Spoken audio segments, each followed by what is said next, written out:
Netcasts you love. From people you trust. This is Twit. Bandwidth for the Tech Guy is provided by CacheFly. CacheFly.com. Hi, this is Leo Laporte, and this is my Tech Guy podcast. This show originally aired on the Premier Radio Networks on Saturday, January 18th, 2014. This is episode 1049. Enjoy. The Tech Guy podcast is brought to you by Gazelle, the fast and easy way to sell your used gadgets. Find out what your used iPhone, iPad, or other product is worth at Gazelle.com. Well, hey, how are you today? Leo Laporte here, the Tech Guy. It is time, yes, for that most dreaded of all things, a geek with his radio show and his own radio. But you know what we'll try to do? We'll try to make this, we'll try to put this in English. How about that?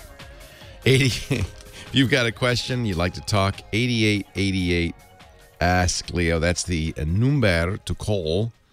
Toll free from anywhere outside the U.S., inside the U.S. and Canada. Outside the U.S. and Canada, well, you could still call that number. Just use Skype or something like that. Skype out, and it'll be free. 888-827-5536. And we talk about anything. It's not just computers. When I started doing this show on our mothership, KFI, 10 years ago now, the program director there, Robin Buderlucci, says, you know, it was I think it was the computer guy on KFI. But we realize, here it is, 2004, it's so much more than computers. See, Robin was smart. She saw the post-PC era coming. She said, you know, it was a Windows show, so we would like to do Macs. I said, well, I can do that. Smartphones hadn't really, we had Blackberries, but they really hadn't taken off. Certainly computers, the internet, Mac PC. I think she was interested in some home theater stuff. I said, Robin, here's my promise to you. We will keep up on technology. We'll talk about all kinds of technology. Whatever, if it has a chip in it, if it's digital, if it's changing the world, then that's what this show will be about. And we'll call it, she said, I'll give her credit, the Tech Guy, not the PC Guy. Okay, the Tech Guy. And that's how it all happened 10 years ago. And it's true, though, it was very prophetic of her because it's become much more than PCs. In fact, while many people still have even Windows XP computers, there are more than 100 million Windows XP computers out there. 100 million? Wow. There are many more smartphones and tablets and more all the time. And home theater is big. And, you know, even back then we were talking about GPSs and MP3 players. We don't talk about that much anymore, do we? Because the phone does it now, or your car. And, you know, iPods, even Apple. Apple's events, all in all of 2013, not once, as far as I can remember, not once did they use the word iPod. Except maybe to say iPod sales are tapering off. Because you got it now on your phone, right? Very prophetic. As long as we're talking Windows XP, and that was the dominant operating system 10 years ago when I started. It was the brand new operating system when I started doing this show. It's going out of style, in a way. Microsoft calls it end of life. Wow. That's, wow. It's dying on April 8th, but Microsoft has relented just the slightest, tiniest bit. There's a lot of concern. I think there should be because there are so many XP computers out there. I just read, I don't know if this is true, maybe somebody can confirm this, that 95% of all ATM machines are running Windows XP. Whoa. Whoa. Is that true? According to Fox News, nearly all the ATMs in the world are running Windows XP, which is 13 years old now. There are 420,000 ATMs in the United States. According to Bloomberg Business Week, 95%. Well, see, there you go. There's the number. 95% of them are running XP. Now, why do I mention that? Well, April 8th, Microsoft announced we're not going to fix it anymore. If there's security flaws, we're not going to fix it anymore. they did relent the slightest, ever so slightly. They said, all right, we won't update Microsoft Security Essentials, our antivirus program, free for Windows XP. We won't update it, but we'll update the virus definitions. That's, they weren't even going to do that. So the problem with not updating the antivirus, and you see this all fairly frequently, your antivirus gets an update. So why does it need an update? Because it has to detect new kinds of threats that it couldn't detect before. I could pretty much guarantee that the bad guys are saying 420,000 times 95%. Why, that means there are more than, what is it? Let me do the math. Somebody do the math in the chat room. There are more than 399,000 ATMs out there that come April 8th will be running an out-of-date operating system. Now, if you're a bad guy, put yourself in their shoes. Maybe this bad guy's been working for some time to figure out a flaw in Windows XP. Are they going to release it today? No. They're going to hold on to it till April 9th because Microsoft has told them, hey, after April 8th, we're not going to fix it. If you release a bad guy releases the virus today, well, Microsoft could fix it between now and then. So I would guess that right now there's quite a scramble going on in the dark edges of the internet among hackers who are saying, let's find problems with Windows XP. Boy, it'd be really cool if we could find a problem with XP that's running on ATMs, and wouldn't it be cool if we could send a command to an ATM while our Confederate's standing on the street and it would just start spitting out 20s? Wouldn't that be cool? You think they're not doing it? They're doing it. They're doing it right now. Now, there is a little loophole. If you are what they call a volume licensee or volume license customer, you buy a lot of Windows XP, and you're willing to pay money, and I'm talking big bucks, hundreds of thousands of dollars, Microsoft will fix problems for you.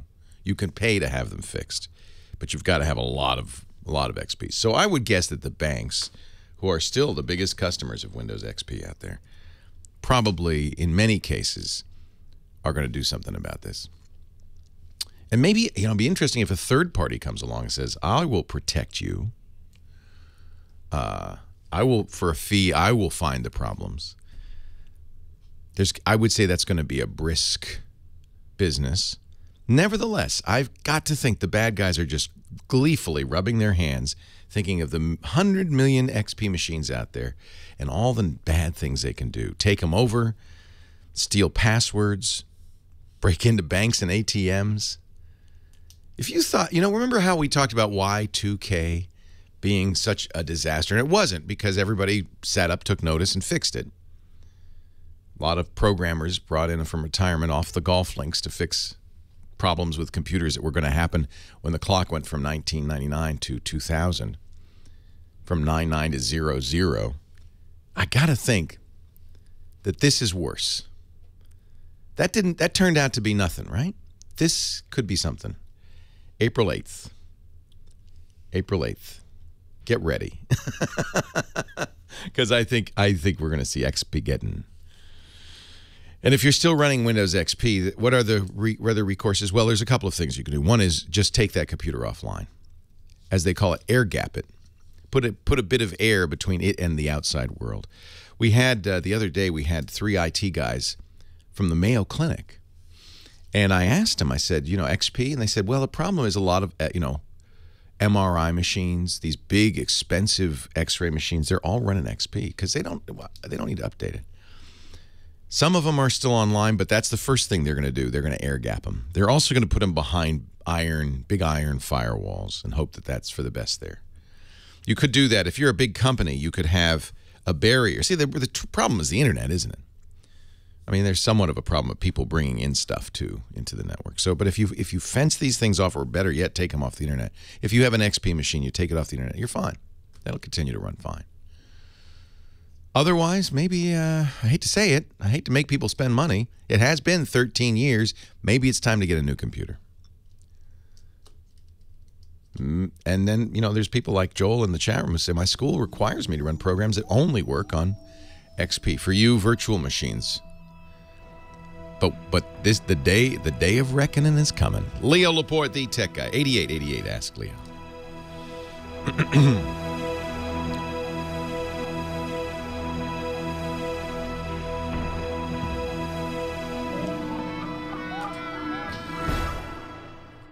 Time waits for no one. By the way, I don't blame Microsoft. Leo Laporte, the tech guy. I don't blame Microsoft. It's 13 years. At some point, you got to pull the plug, right? And the good news is computers are so much cheaper now than they were 13 years ago. Every operating system comes to an end at some point, and Microsoft kept XP a long time. I think part of the reason people are howling with pain is they don't want to move to Windows 8. If Microsoft had a version of Windows that people really liked, then maybe that wouldn't be a problem. That's one of the reasons people are still on XP. They hated Vista. And then they just stopped. They just said, that's it, I'm not upgrading. And that worked for a while. 8888, ask Leo. That's the number if you're still on XP. I'd love to hear from you. What are you planning April 8th? The phone ranger, Heather Hammond, taking the calls. Hi, Heather. Oh, hi. Oh, hi. Oh, who should I talk to? It's funny. The phones are blowing up with that very topic. So if you want to start there. Sure. Let's do Lori in Austin. Hello, Lori in Austin. Leo Laporte, the tech guy. Thanks, Heather. Hi, Leo. Hi, Lori. It's Tech Chick Lori in Austin. All right, Tech Chick Lori. So I'm guessing from the moniker, people come to you and say, what should I do? Actually, I go to them, but yes, they do. Okay. You go to them and say, here's what you do. What are you telling people? Well, I've been telling my clients for a year, and a lot of them are just home users and small businesses. It's, the end of XP's coming. Plan on a new computer. Yeah. And put it in the budget. And so they've been doing it. They've been very good boys and girls. That's good advice. You've been saying for years, start saving up because April 8th, you're going to have to do something. Yeah, but That's I made a recent painful discovery in upgrading from XP. Yeah. It used to be no trouble going to even Vista 7 or even Windows 8 because Microsoft actually had the Easy Transfer Wizard, which makes it fairly painless to transfer the settings and the files to a new computer. That's right. However, I recently discovered with Windows 8.1, the Transfer Wizard is not supported. Yeah. One of the reasons is it's kind of a recipe for trouble. Sometimes you copy more. Like, it's one thing to copy your data over. You certainly should do that. But if you copy your settings, sometimes that can backfire. Yeah, I had a couple of issues, with some add-ons for browsers to carry it over. Browser plugins that aren't incompatible, things like that. And I think Microsoft's acknowledging that 8 is so different. Which it really is. I mean, it's the biggest change in Windows since probably Windows 95. Yep. So it must be a recognition on their part that maybe this isn't the best thing to do. Yeah, it worked in 8, but it doesn't work with 8.1. How interesting. Yeah. They took it out. You're saying they took it out in 8.1? Yes, sir. How odd. Usually you don't upgrade an operating system and take out stuff, but I guess... Yeah, right before they pulled the plug on XP, they made it a little bit harder for people to, migrate stuff. That would be evidence if somebody were looking for a conspiracy that Microsoft is doing this to get you to buy a new copy of Windows. I just don't believe that. I think that there's probably only at this point a handful of people still supporting XP, and they just want to move those people off. It can't go forever. So I don't think 13 years is an unreasonable length of time. And no. Every company does this. Every operating system manufacturer does this at some point. Yeah, because I've got a room full of really old Dell computers. Do you ever look at Linux for people with really old computers and say, maybe we should try Linux? Actually, as we speak, I've got one in my car that's going to a client that I just wiped it and put Linux on it, just so they can go on the web. I think if you configure it properly and you're there to support them, Linux is probably a very good choice. It's certainly a more secure choice than anything else. Yeah, I just have it boot automatically when they open it. Firefox opens up, so they don't have to speak a whole lot. Make it like Chrome OS that they can just live in the browser. Exactly. That's actually not a bad idea, and it automatically updates. That's an interesting idea. Which Linux which one do you use? Ubuntu? Yeah, Ubuntu. It works fine. So just for people who are wondering what we're talking about, people are very aware of Macintosh and Windows and those two OSs, but there's a third free OS, open source OS called Linux. It was created in 1992. It's been kept up to date by a vast army of volunteers all over the world.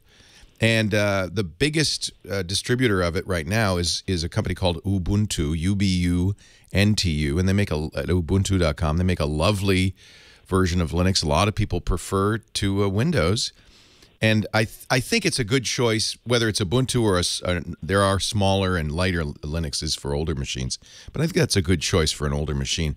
You don't want to throw it out. It still works. You just want to keep it secure.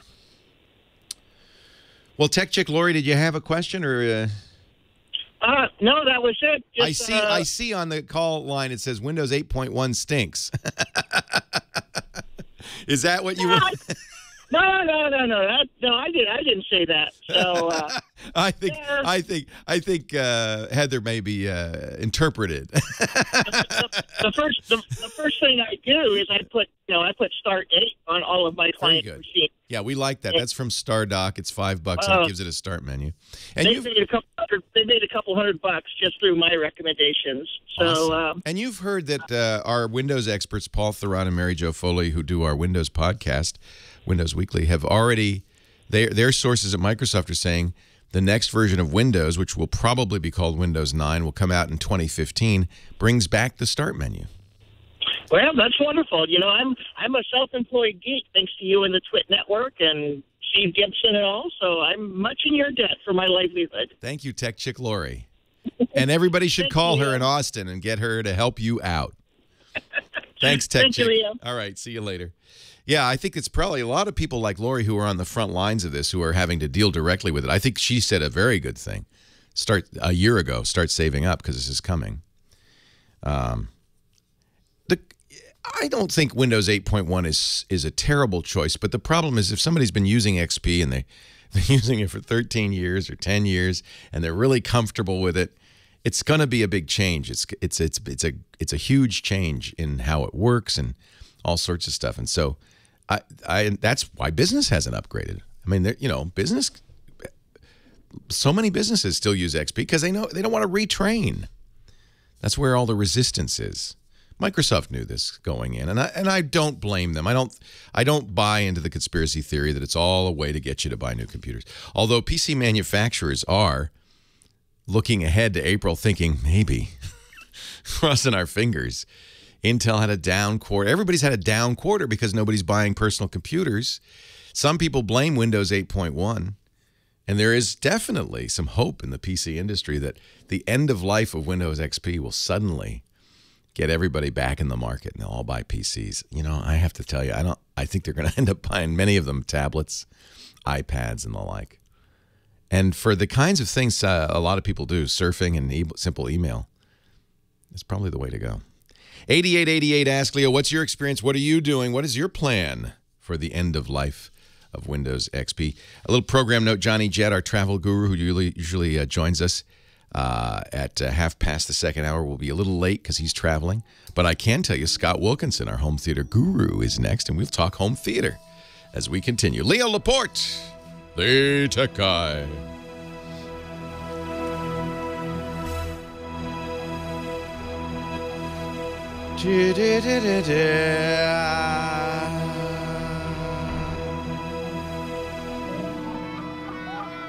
So I saw, these SAG screeners are great. I have almost every DVD now of all the movies that are nominated.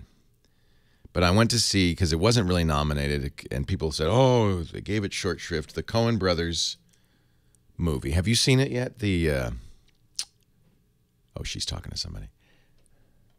Inside Llewyn Davis. Have you seen it yet? You're a musician, Scott. I am. Have you seen Inside Llewyn Davis? No. Oh, it's so grim.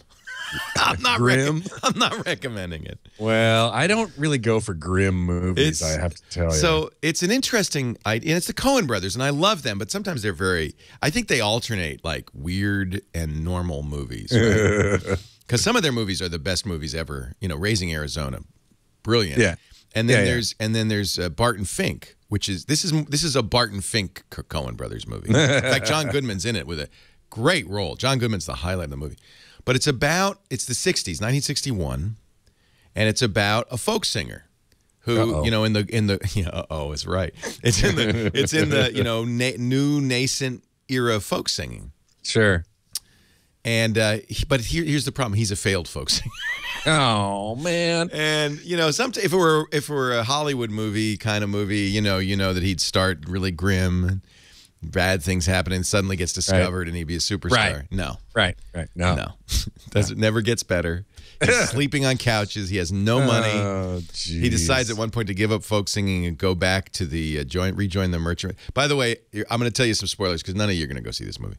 He's going to rejoin the Merchant Marine, and he's lost his license, so he can't. And then it ends. The way the movie ends, it's a little Groundhog Day. It kind of loops around to the beginning of the movie again. And then he gets off the stage, you know, kind of dejected. He doesn't know what he's going to do. His career's going to go nowhere. And Bob Dylan comes up on the stage and starts singing. Oh, jeez. And nobody knows it's Bob. And so the message, I guess, from the Coen Brothers is, here's this guy. He's just, it's just not working for him.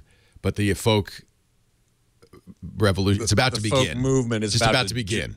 Yes. Exactly. So I don't know. I guess you could say, oh, well, maybe if Lewin just hangs in there.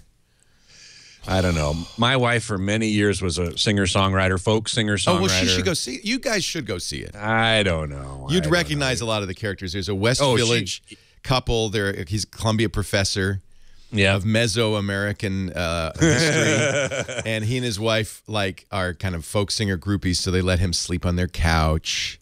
Right. And they say, play us a song after dinner. And you would totally recognize this. I recognize the furniture. I recognize it because I also kind of, my parents were folkies. We went to Upper New York State to, my mom took a class in folk singing and folk playing and stuff. And Pete Seeger played and stuff. And I'm a big Pete Seeger fan. And so I was a big fan of this whole era. Yeah. But it ain't a mighty wind. It's more like... But, you know, Pete Seeger is actually a family friend of my wife's family. Oh, I once recorded a song from him. He did a charity... He contributed a song to a charity album, and he came, and I said, I'll record it for you. And he came to the studio, and I recorded it for him.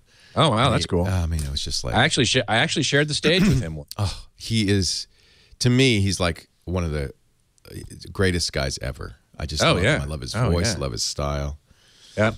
He's over 90 now. I know, and he's still going strong, and just an amazing fella.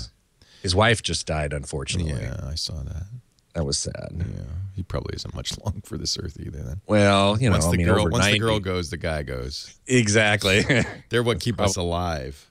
Probably the way of it. Yeah, exactly. So anyway, I was trying to remember. Was it in black and white? Because it was so grim. I think it was in color, but it was so grim. You couldn't tell. I couldn't tell. And there's some great moments. You should probably see it. There you go. Scott Wilkinson is here, home theater guru. And he's the editor of the editorial content at the AVS Forum, avsforum.com, and does a great podcast on our network called Home Theater Geeks every Monday. Are you still at 2 p.m. Pacific, 5 p.m. Eastern? Actually, we have changed our day and time. We're now on Thursdays at 2:30 p.m. Pacific. Let's make a note of that. Thursdays, 2:30 Pacific. Yep. 5:30 Eastern time at Twit, and you can watch it live or download it at twit.tv, twit.tv. Yep. So, what do you want to talk about? I was so busy. We were talking before during the break about this. You know, I'm trying to see all the Oscar nominees. Right. And I don't know why. I went to see Inside Llewyn Davis last night, and you were I not love the impressed. Coen Brothers, and you love folk music. But yeah. And I suppose I need to go see it because my wife Joanna is a singer-songwriter, a folk singer. Spent many years on the road, you know, in coffee houses and so on. She'll recognize it entirely. Instantly, I'm sure. I think it was very accurate. Yeah, but it's so depressing, and I just don't like going to depressing movies. It's depressing. Nobody dies. Nobody cuts their finger. Even it's not depressing that way. It's just emotionally depressing. It's emotionally sad. So what do you want to talk about? Give us something uplifting. Uplifting. Well, I will tell you that I still have a computer running Windows XP. You do? Really? Why? I do. It's my calibration computer. I don't put it online. Does the software only work with XP? Is that no? As soon as I upgrade the software, I'm going to need to upgrade the operating system as well, and probably get a new laptop to run it. There's nothing, if you don't put it online, there's nothing wrong with it. Right. The only risk is if you ever put it online. It's my opinion, and remains to be seen, that April 8th, or actually the day after, April 9th, the internet will be flooded with exploits for Windows XP viruses. Yeah. Because they know nobody's going to fix it. So that means if you go online with a Windows XP machine on April 9th, you'll probably immediately get infected. So, well, I'm not going to, because I don't run this computer doesn't go online. That's fine. You know, it just runs this software, which it runs fine, and the next upgrade to the software probably won't support XP. It'll need something newer, so I'll have to get a new computer. But I've been running this computer for, probably close to 10 years. Well, actually, come to think of it, the call screening computer that I used until very recently was running XP. I remember. And it was set up, purchased fine, and I wasn't going to change it. Right. I would have to now, but the good news is we have a live person screening calls. I don't need a computer anymore. Much better. So much better. Hey, I did get a couple of questions from people. Speaking of calibration, Carl asked me what's the best HD TV calibration disc that he can buy. And you and I both know there are several. I think you have most of them. Yes, I collect them. You collect them. So do I, of course. If you are a newbie or someone who isn't really intimately familiar with TVs and how they work, I really like the Disney Wow disc, which stands for World of Wonder. I didn't know that one. I don't have that one. Oh, you should get that one. It's very good. It talks you through the process. It's got a lot of Disney cutesy pie stuff in it, of course. You know, I think Goofy's the one that walks you through the process. But oh, hey, how are you? You know, your TV is probably a little too bright. Right, exactly. Oh, wow. Something along those. I don't think it's quite that goofy, but it does have an excellent walkthrough and lots of demo content that you can look at and see if, you know, regular images look right after you've gone through this process.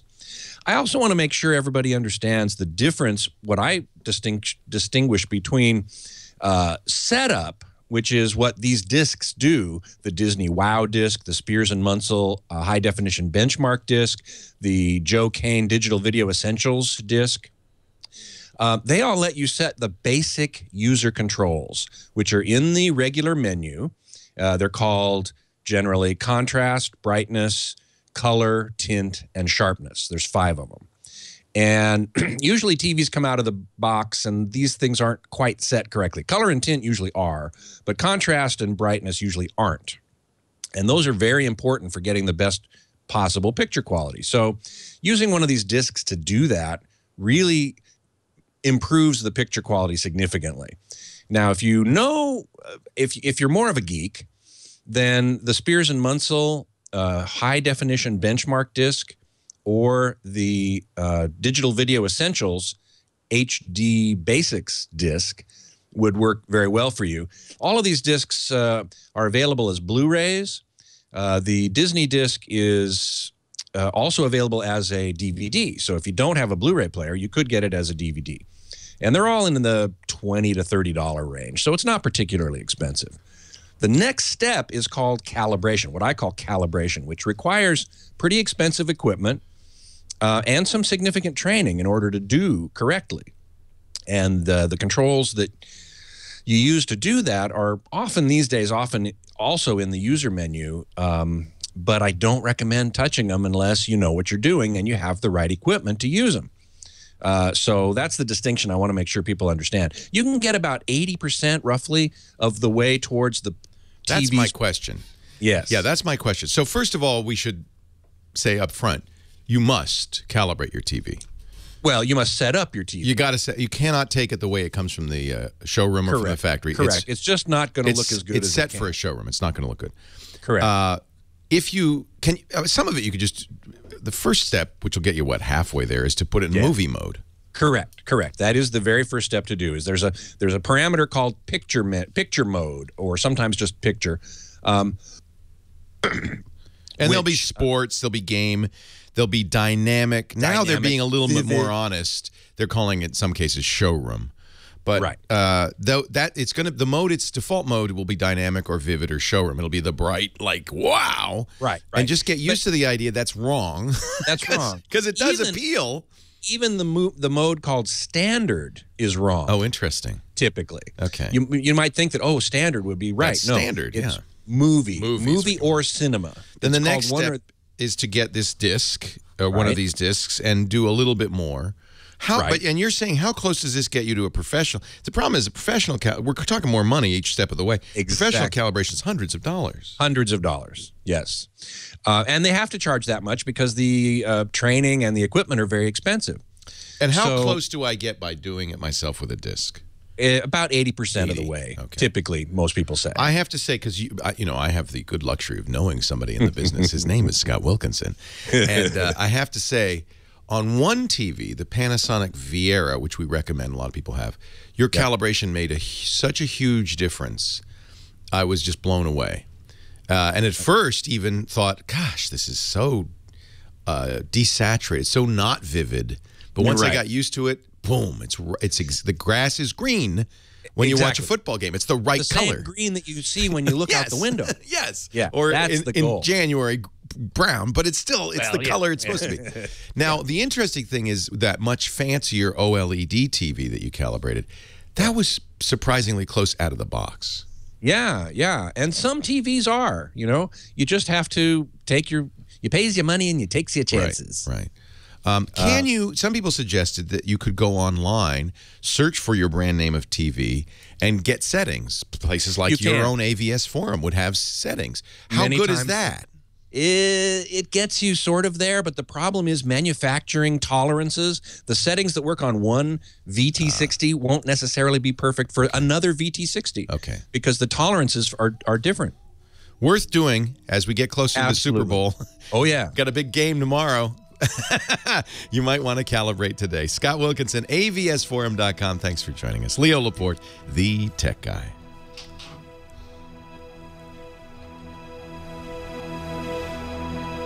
Yeah. Once you got the VT, I have to say, calibrated the VT60 or whatever I have, ST60 is you have the VT50. VT50 is awfully good. Yeah. I end up watching that, and I don't go in and see the OLED and say, oh, this is so much better. Wonderful. Hey, Midnight Rider in the chat room, his nephew took the THX class at CES, which my colleague Mark Henninger also took. And that's one of the things you need to do in order to be a full-grade calibrator. And it ain't cheap, so that's one reason they have to charge some money for that. Leo, you okay with me hanging in the chat room here? Please do, yeah. Thank you. Midnight Rider. Midnight Rider has a projector and a plasma and 2 other HD displays that hopefully he will calibrate. He needs to, because part of the requirement for the THX class is for you to complete 10 calibrations. And this is one reason I really like the THX class, is that they require you to do 10 calibrations and submit the results on their website in order to be fully certified as a THX calibrator. You also have to take a test. So if you're not if you don't enjoy taking tests, that could be a problem. But that's another thing you have to do. Wesleyan is asking. We've been talking in the chat room about AV receivers, including the Sony 1040 and the Yamaha 675. Now, I'm afraid I don't have direct experience with either of them, but from what I have read on various trusted websites, the Sony 1040 is universally accepted as one of the very best low-cost receivers you can buy. So I have to go with that because a lot of the people who are saying that are people I trust.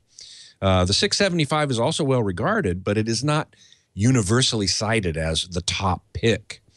So only given secondhand knowledge on my part, and I apologize for that, the Sony 1040 would be the way to go. My apologies for my voice. I've got a little bronchitis from CES. The CES crud, I seem to get it every year, and I just hate it. But I'm on some medication now, so it should help. Tasered asked how to calibrate a DP projector, digital. I'm not sure I know what you mean by DP projector. If you want to clarify that, I'd be very happy to answer that question. You can certainly calibrate any projector as long as you have the right equipment, which is a colorimeter or spectroradiometer, which can be tens of thousands of dollars. The least expensive one that I would recommend probably in $1,000 range. And then software like SpectraCal CalMan, which is what I use on my XP laptop. So that's that can certainly be done. Hey, Titus, how you doing? Good to see you. Let's see. WD Mark PC, were you able to find out anything more about Google's 4K-related compression consortium at CES? No, I didn't. If you have a link to that, I would love to look more into that. We certainly did learn more about how Netflix is going to be streaming in 4K, Amazon Instant Video, which is probably related to Google. You want to hang around for the next break? Yeah. It's up to you. Sure. How you feeling? My voice is a little funky, but if you can tolerate it, I can. You sound good to me. I didn't even notice. Okay, thanks. Leo Laporte, the tech guy, 8888. Ask Leo the phone number. Richard is on the line from Simi Valley, California. Hi, Richard. Leo Laporte. Hey, Leo. How you doing? I'm well. How are you? Good. I have a question. Yes. I have the Windows XP, like the Windows 8, and I want Windows. I don't want that one because I can't get Movie Maker or something like that. So I want to go. Is your wife telling you what to say? Yeah, and then my dad also. My dad is in the back. He also has a question. You got like a group together, and okay, we're going to talk to Leo. Get your questions together. All right. So you have XP right now? Yeah. But the other question is, when will Clear Channel make a profit? That I don't know. You're asking the wrong guy. As long as they keep paying me, I don't. Now, let me. What do you have? Clear Channel stock? Is that what you're asking? Yeah. They don't seem to be making any profit. My dad, Tom Likas. Wait a minute. Your dad is Tom Likas? Yeah. No. No clue, though. No. Your dad is Tom Likas? The Tom Likas. Is that who's sitting in the back seat there kibitzing? I'm sorry? Is that who's sitting in the back seat kibitzing? Yeah. No, not the. Put him on the phone. Okay. 1 sec. He says he doesn't want to talk. Are you guys driving somewhere? Yeah, we're going to the Science Museum. All right, everybody go to the Science Museum. The Tom Likas will be there in 15 minutes. I just want to bow down. I've been on his show many years ago. He probably doesn't remember, but a great radio personality. I'm sure he knows who you are. Huh? I'm sure he knows who you are. No, he has no idea, probably. No? He's interviewed how many tens of thousands of people over the years. The only reason I only claim to fame on the Tom Likas show is they dumped me. I said something that apparently his producer thought was a bad word. Well, you can actually call him now. You can find him on the New Normal. He has his own radio show. He pressed the dump button. So that's my claim to fame, that not Tom Likas, but I got dumped on the Tom Likas show for saying a bad word. Oh, you can call now and you can say anything you want. Is it on the internet, the New Normal? Where is that? Yeah, it's 901-3000 Tom. You can find him Monday through Friday. I love that. Well, God bless you, Tom Likas. And I have no idea if he's asking about Clear Channel. You got the wrong guy. I have no idea. Yes, radio is struggling a little bit thanks to this thing called the internet. Yeah. You should join the New Normal also.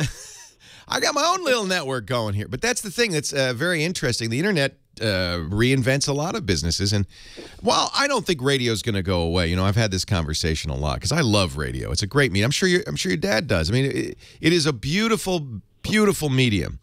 But what's happened, especially in music radio, is that people just listen, their own stuff, or they listen to internet radio in their car. More and more at CES this year, we saw car companies, every one of them at CES, the Consumer Electronics Show, announcing how they were going to let you listen to internet radio in the car.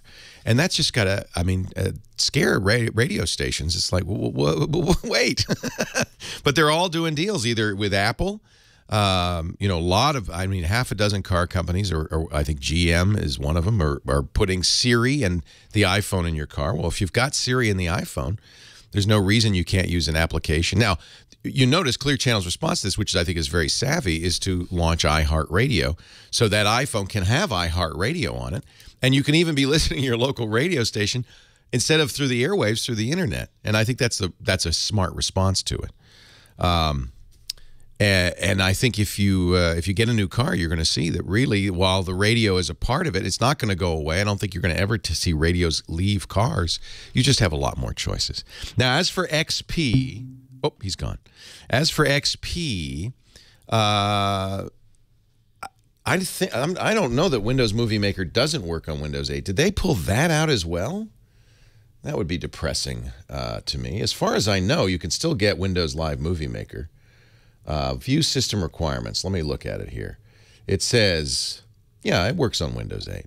So it comes with Windows Essentials. Now, I admit, who knows how much longer Microsoft's going to support this, but for right now, it's part of the Windows Essential program. If you go to get.live.com, in fact, if you've got a Windows machine and you haven't done that, I would do it. You'll see a whole range of stuff you can download. Some of it's gone. The great blogging platform that they had here is gone. But I see that Windows Movie Maker is still available, and it works on Windows 8 just fine. It isn't necessarily the best video editing program for Windows, but it's free, which makes it appealing, does it not? I would also, if you want to graduate past Windows Movie Maker, look at Premiere, Adobe's Premiere. What is it? Premiere Elements. It's under $100. Very nice editor. Very good. Burns DVDs and everything. Give my regards to Mr. Likas. Enjoy the museum. Tom Likas is in the back seat. Wants to know. Legend. A radio legend, my friends. Lewis in Hollywood. Leo Laporte, the tech guy. Hi, Lewis.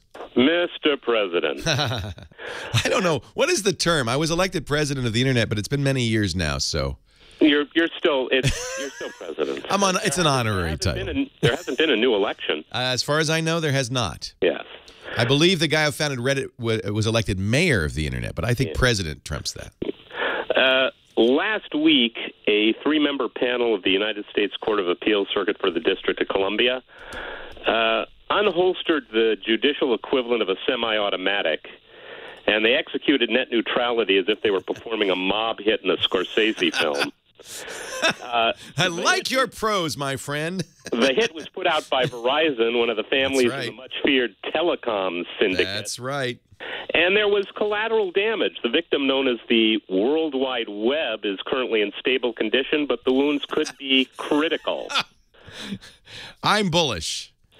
But we are seeing a really interesting movement towards closing the internet. And this is something everybody who loves and uses the internet wants to keep in mind, that the internet relies on the free flow, unimpeded flow of bits. And Netflix bits are not better than Skype's bits, are not better than my bits, are not better than your bits. All bits are created equal. Verizon and other carriers would like it to be otherwise. In fact, AT&T just proposed something called sponsored data, where they go hat in hand to a company like Netflix and say, if you were to give us some money, we would make sure that your bits were not charged to your customers. In other words, offering them better access to customers. This is against this idea of not discriminating. It's a bad thing. It's good for Netflix, maybe, although it's kind of an extortion to Netflix, but it's bad for somebody who's too small to give Verizon or AT&T that money. It's the mob version, the internet version of mob insurance. Yeah, that's right. It would be a terrible shame if your bits was not to get to our customers. Yeah, it'd be a shame. You got a great streaming service there. It's a shame if something would have happened. Real crime, wouldn't it? So I'm a little less gloomy about this decision. The judge who wrote the decision made it very clear that there was a real societal interest in preventing this kind of discrimination on the internet. He said the problem is the FCC is going about it wrong. They do not have jurisdiction because these companies they haven't declared broadband companies common carriers. This is a very technical decision. I don't think it's over. I think the battle rages on, but we all have to pay close attention. Hey, thanks for the call. Leo Laporte, the tech guy. It was great. Hey, you want a job? That guy could write. That was good writing. You're hired. All right, we'll go back to a small business. You can't operate. Scott Wilkinson, our home theater guru, while I eat some soup. Soup is good. A very food. good thing. Soup is good food. Yeah, yes. both Lisa and I are still recovering from that cold. Oh. It's been a long time. She went to the doctor yesterday because she was so worried. But I finally got my flu shot. You'll be glad to know. A little late. Although us old guys, we don't have to worry. Apparently, if you were born before 1957, no sweat. It's the young folks that are dying. And this was what happened in 1918, in the pandemic of 1918. Huh. Yeah, because they have, well, there's a couple of theories. One is that they have more aggressive immune systems, because it's the immune reaction that kills you, the cytokine storm. Yeah, right. Or, in my opinion, it's just that us old folks have been exposed to more flu, so we have better immunity. We've got strains that are closer to these strains. That could be, but I still get my flu shot every year. I got it, well, it takes 2 weeks, right? So I got it on Thursday. Oh, man. So I have a little countdown timer. Yeah. You're a little bit late there. You were suffering. You've been suffering for a while. I haven't had the flu. It's just a cold. I haven't had the flu. All right. I know the difference. Anyway, Okay. Go ahead. Nobody needs to know this. Wesley and I have been talking in the chat room about Amazon selling the Panasonic ZT60, their top-of-the-line plasma, which is their last plasma. And he was pointing out, I think, that it's very expensive, that Amazon doesn't have any in stock themselves, and all they have are third-party sellers, and they're charging an arm and a leg for them. And I'm saying, yeah, because they can, because there's nothing coming down the pike past it. And I said it was very unlikely that Amazon will get more in stock. And that's what I meant, that Amazon will probably not get any more in stock. You know, they're on their way out. So if that's what you want, then that's what you should get quickly, because there ain't much more time before that happens. So weird at CES, Panasonic had no 2014 TVs on display at all. None. They had some prototypes. They had this weird curved OLED thing, just to prove that they could make a curved OLED, I suppose. But no 2014 panels on display. There were no plasmas on display from Samsung or LG. Now, Samsung and LG both said, oh, yeah, we're still supporting plasma. We're still going to make plasma. And Samsung said, we're still going to make the F8500, a 2013 model that was generally considered really, really great. So, you know, we still will see some plasma, but there were none at CES. So that is a technology that's on its way out. We've also been talking about codecs and the more efficient video compression algorithms for UHD or 4K. The most common one that's talked about is H.265, also called HEVC, High Efficiency Video Codec. And Google is also talking about its own called VP9. And WD Mark PC makes a point that the difference between the two, which are both about twice as efficient as the current codecs or compression algorithms that are being used, HEVC might very well charge royalties, whereas VP9 might be open source. That may be true. I'm going to look more into this. I haven't heard too much about VP9. We didn't hear much about it at CES. At least I didn't. So it's something I need to spend more time studying and understanding. So let's see here. Who else can I talk to? Tucker, you're very welcome. The Gadget Priest, why are computer monitors so far behind TVs in resolution? Well, is that really true? I don't think so. No, it's I don't quite study the opposite, actually. That's what I thought. I don't study computer monitors, so I know I'm not up on the latest, but My impression certainly has been that computer monitors have much more resolution than TVs generally. And it makes sense there because you're sitting 2 feet away from it as opposed to 10 feet away from a TV. So the TV, to make use of that greater resolution, has to be a lot bigger. And we did see that at CES. We saw 110-inch UHD or 4K TVs. Vizio had 120-inch. And that's when that super high resolution starts to make sense. Sharp also showed its 8K. So did Samsung, actually. Sharp's was an 85-inch, and Samsung's was a 98-inch. So, but 8K, I'm not sure makes much sense. Even at those sizes, you're going to have to go up to 150 inches or something. But in any event, I don't think that's true. I think computer monitors are ahead of TVs in terms of resolution. Archandra, excellent question. Why is the calibration not done at the factory? Is there anything which changes in the unit between the time it leaves the factory and the time it gets to your home? Yes, the lighting conditions and the environment in which the TV will find itself. The factory has no way of knowing. And the calibration, you really need to do a full calibration based upon the environment in which the TV will be viewed. So that's one reason. Now, Samsung showed us something at CES, which was kind of interesting, which is a calibration tool, a calibration software package in the TV itself. And they said at first it was going to be for reviewers, but they were also thinking about using it at the factory. And we weren't sure whether that was such a good idea because of what I just said, that the factory can calibrate it just fine in its environment, but that doesn't mean that it's going to be correct in your environment. So that's the problem there. Let's see here. iPhone 75-220. My question is it normal to have horizontal lines on top of the black bars of the Panasonic ST60?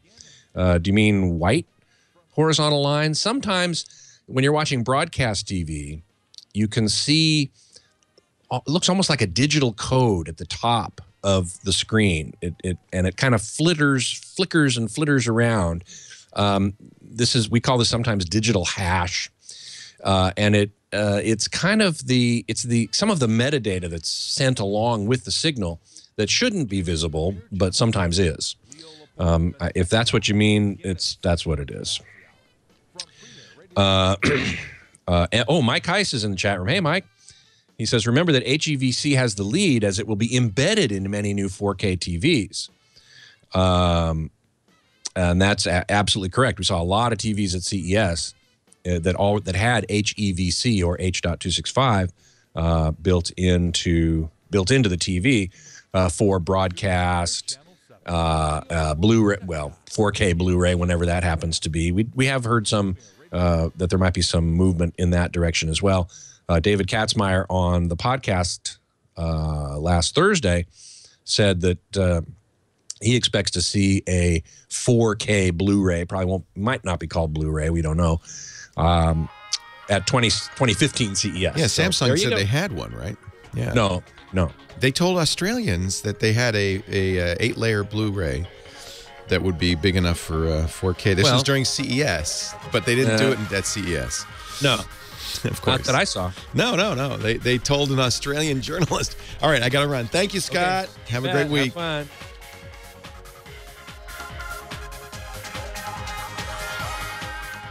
Well, hey, how are you today? Leo Laporte here, the tech guy. Time to talk about computers, the internet, cell phones, home theater, all that jazz. 8888 Ask Leo. That's the phone number. You'd be talking to the phone ranger, Heather Hammond. You know who Tom Likas is, right, Heather? Oh, yeah. Isn't that funny? At first, I thought, oh, he's joking. But then when they got to the plug part about, here's the phone number, here's how you can listen to him, I thought, it really is in the back seat. It really is. That's my dad, Tom Likas. Wow. I like what your voice did there. Yeah. That's called, in the internet parlance, that's a squee, right? I think it is. When you're really excited because you're a big fan of someone and you kind of go, squee.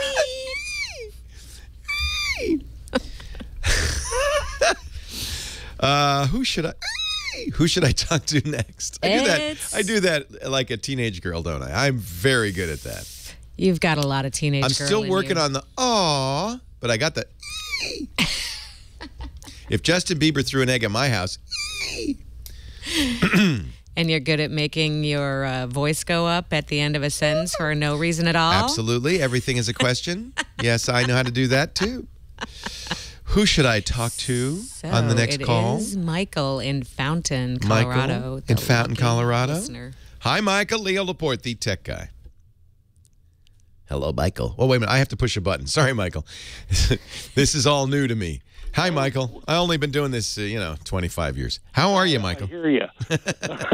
One disturbed unit, UB. IB. I think. Anyway, I cop to that, yes. a couple of questions. One, when I went to XP originally, I had built myself a new computer. You remember that far back, eh? Yes. Well, I'm 6 years older than you are. I remember XP, too. I remember wandering around CIA headquarters on the mall in Washington, D.C. as a kid. Wow. They let you in, huh? They've moved to Langley ever since and locked it down, obviously. Obviously. Yeah. Well, the Army-Navy Medical Museum used to be in the same buildings. How cool is that? Yeah. Well, this is when it was the temp buildings on the mall. Wow. And, you'd go down and you see Dan Sickles' leg in a glass case from the Civil War and go, oh, that's interesting. And you go look at a leg with elephantitis. Oh, no. And stuff like that. Those were the days. Oh, yeah, and then you'd walk down and you'd try a door that was locked, and a guy in his suit and tie had come down. Can't go in there, kid. That's where we keep the spies.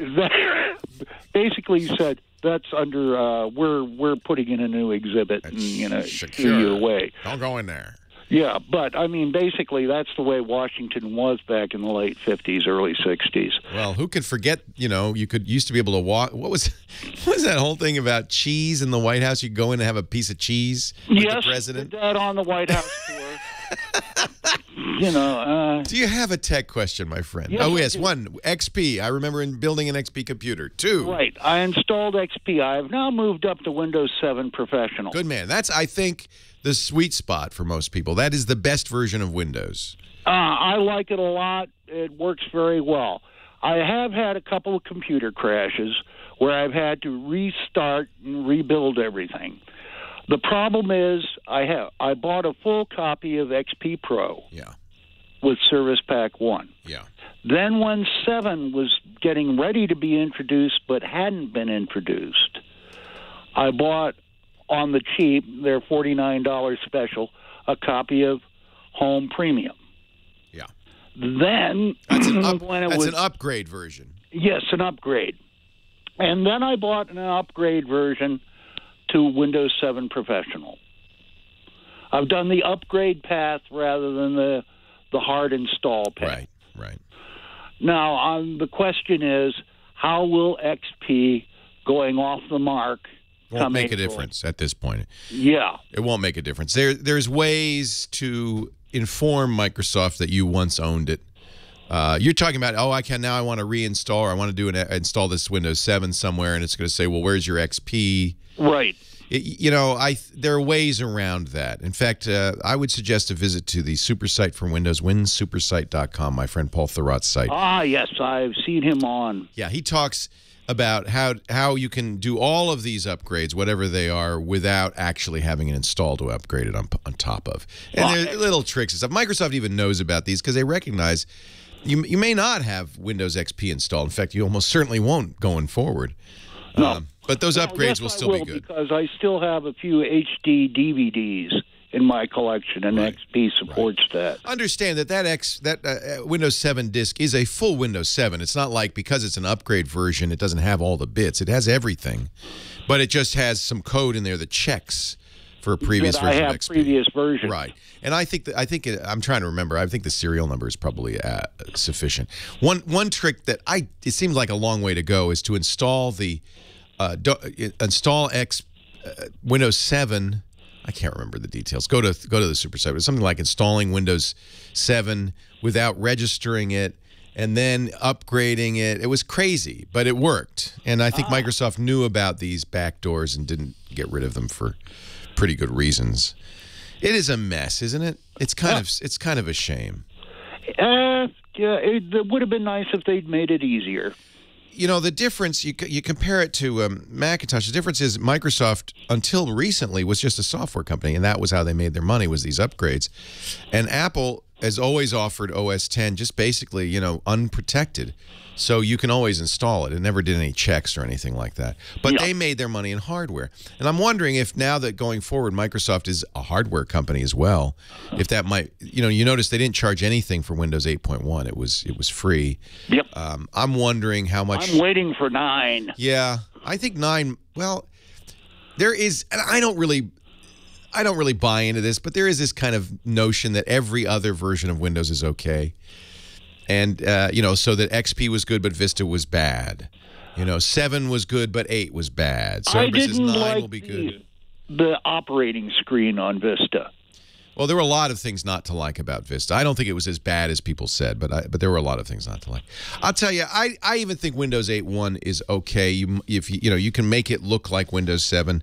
In a lot of cases, you do want these upgrades because there's security upgrades, there's speed improvements. The file copy routine in Windows 7 is broken, and it works well in 8, things like that. But 7 was just so nice. It's hard for me to let go, frankly. You know, the thing I'd hate to lose in 8 is Windows Media Center, I think. Right, but you can still download it. It just doesn't come with it. Yeah, because that's what I'm watching you on right now. Oh, how cool. That's I neat. use XBMC. I think part of this is that folks like us, and most of my listeners are folks like us, are not moving well into this post-PC era. We're fighting against the dying of the light. And well, I broke down and bought a small, cheap, nasty German tablet to play with. The only problem is it's not the best example of the tablet category. But it's a nice little piece to learn how to use everything on. You know, tablets are very intuitive. I love a desktop computer. I just spent a ridiculous amount of money on a Mac Pro, that little cylinder tube, because I love having a desktop computer. But truthfully, we are on our way out. I might as well just acknowledge it. The desktop computer is dying. It will still be used for some specialty purposes. Programmers and graphic designers, video editors still need desktop computers. But the vast majority of real users, just users, you know, they're going to get tablets, they're going to get something else. And that's why Microsoft made this big shift. They recognized that. And they said, we're in trouble. If we keep making a desktop operating system, the world's going to pass us by. And it's been very painful, not just for us, but for Microsoft. But this is I think everybody acknowledges something they had to do. As painful as this has been, this kind of hybrid tablet desktop version called Windows 8. Leo Laporte, the tech guy. More calls right after this.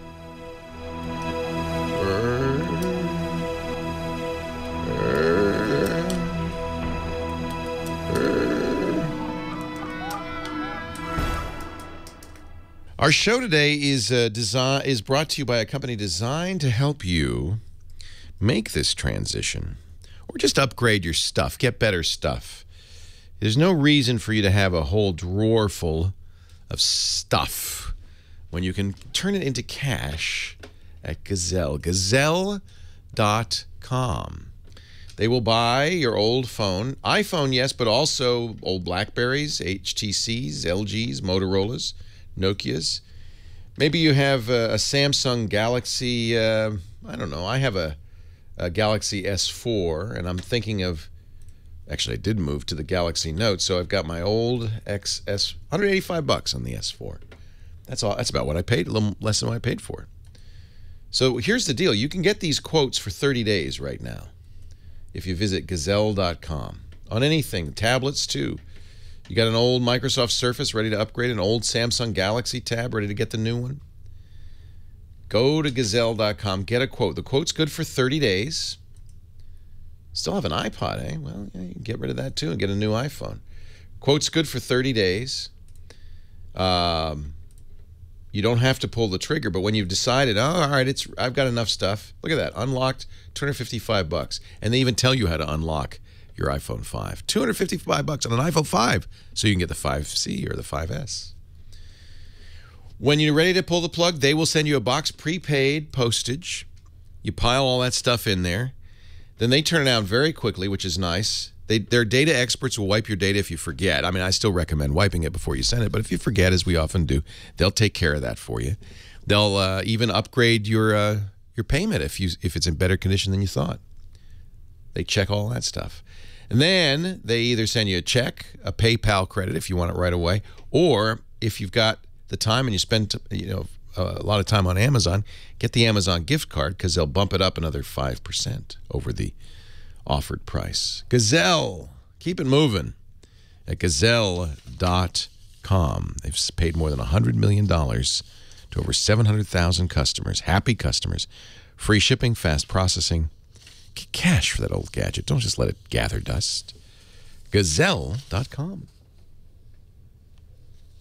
Leo Laporte, the tech guy, 8888 Ask Leo. I'm reading a great book by a guy who writes for Bloomberg Business Week, was at the New York Times. I've known him for many years, Brad Stone. It's called The Everything Store. It's a story of Jeff Bezos and Amazon from the very beginning. It's fascinating to hear about Amazon. Did you know that before it was Amazon, they were going to call it Cadabra? As in abracadabra, but these people said it sounds too much like cadaver. Not a good name. And he fought them for a long time. Finally, Amazon came along. Better name, meaningless. I guess the idea was it was a river of books originally, and then I guess a river of goods. Did you know that his dad, his biological father, was a circus performer? He was the best unicyclist in all of Albuquerque. That's what he did for a living. So, apparently Jeff's laugh, which is quite a bray, quite a hee-haw. And some people love it. Some people go, One of the people that Brad interviewed for the book said, it's like he's assaulting you with his laugh. I think it's a funny laugh. But apparently that comes from his dad, the unicyclist, who also had a unique laugh. Do laughs, I think they go in families, don't they? Like because if you hear and most people laugh, kind of normally. But every once in a while, I have a brother-in-law who has a unique laugh, quite a bray. And his wife laughs the same way. In fact, his daughter said, "You can't come to my school play because it will be disruptive." But I think it gets handed down. Maybe not. Michael, and I should probably not talk genetics. I should talk technology. That's my job. Michael is in Fountain, Colorado. Well, we were talking about Windows. Right. Anything more to say before I move on? No, I was just wanting to say that personally, I think Manning and Snowden have only revealed what we already knew before if we were paying attention. I think you're right. However, well, maybe not Manning. I don't know if I'd include Manning in that, but Snowden for sure. However, the detail with which he's revealed this is a bit of a shock to everyone. And I know the president and many people believe that he's a traitor. Certainly, he betrayed his trust as a contractor for the NSA. But on the other hand, look what's happening, and look at what the president has done on phone records collection. Look at the national dialogue. It is a dialogue I think we needed to have. So it's hard for me to say that Snowden did wrong. He certainly opened a conversation that we weren't having. Maybe we knew, but we weren't really talking about it, were we? Well, I was. Some people were, but you were crying in the wind. You were howling in the wind until everybody was talking about it, and then. Well, the advantage I have is being here in Fountain, where I used to work. I had a lot of guys from the 10th Special Forces coming in. Right. And I was with the 5th in Vietnam. Aha. And so we chit-chat and chin-wag back and forth. And so I was apprised of some information that I kept. Well, that's why you knew, because you had some additional information. But I think the broad public needed to, at least, maybe we will all agree this is the right thing to do to protect us. We need to do it. We don't want another 9/11. This is how you do it. Maybe we'll agree. But I think we need to come to a consensus. We need to know what's happening before we can have that conversation. And then we can decide, well, are we willing to give up a little privacy for safety? Is this appropriate? Do we trust the federal government and the spy agencies with this data? Can they be trusted? What kind of oversight is there? Is this something we're willing to do?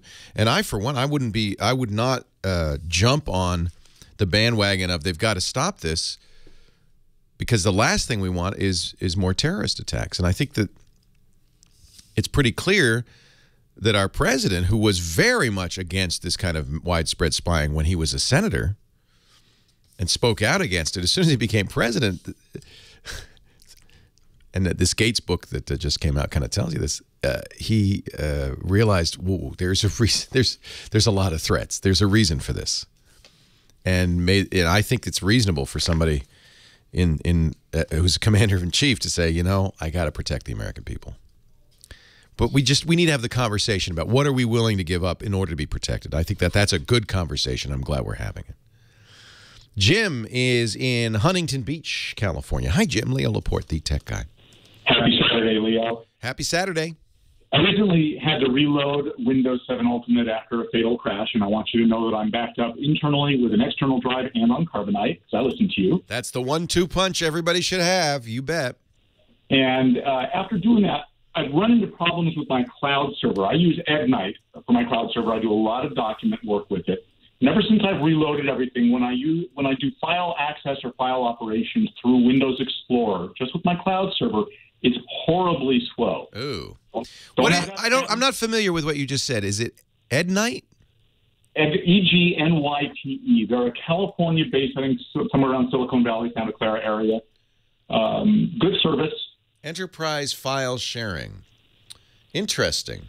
Yeah, everybody's doing this now. Of course, Google does it. Microsoft's Azure offers this. Amazon offers it. Hewlett-Packard, Rackspace, and then a lot of smaller companies like Ignite. I love this idea, but what they do in order for it to look like a mountable drive, I take it it's a mountable drive on your local system. Actually, I map the drive. You download their drive mapping software, right. So it just becomes another drive. So that is always the weak link, is how you access this data, how fast it is to access it, how available it is. And, it may be an issue with, I don't know why suddenly it wouldn't be working well. It may be an issue with Windows networking. It might be an issue with the Ignite servers. It's hard for me to know. So I've checked other computers on my network, and at work it works fine. I've disabled IE protected mode. How about at home? Does it work on other computers at home as well? Yes, it does. Okay, so it's just one computer. Everything else is operating normally at work and at home. That's correct. And I've dropped protected mode from Internet Explorer. I've turned off the Windows firewall because I have a FiOS router for my firewall. Okay. Do you have other security software running? No, I don't. I'm running Windows Security or Microsoft Security Essentials. Okay, that's fine. That shouldn't get in the way. What do they use for the mapping? Are they using SMB, or what protocol are they using for the mapping? Well, I don't know. If you go to their website, I'm looking at it right now. But how about you've talked to them? Have they had any suggestions for you? Not so far, and the tech folks who helped me with all my reload couldn't help either. Huh. And you say this happened when you did what? Well, I had to reload everything on my C drive. You just had to rebuild it, and something stopped working so well. There's something at a security level that's... it sounds like it's exactly what's going on. But I'm afraid from a distance, it's hard for me to tell. You might try taking your router. This is not a secure solution, but for a temporary test, taking your router out of the mix and connecting directly, seeing how that works. Leo Laporte, the tech guy.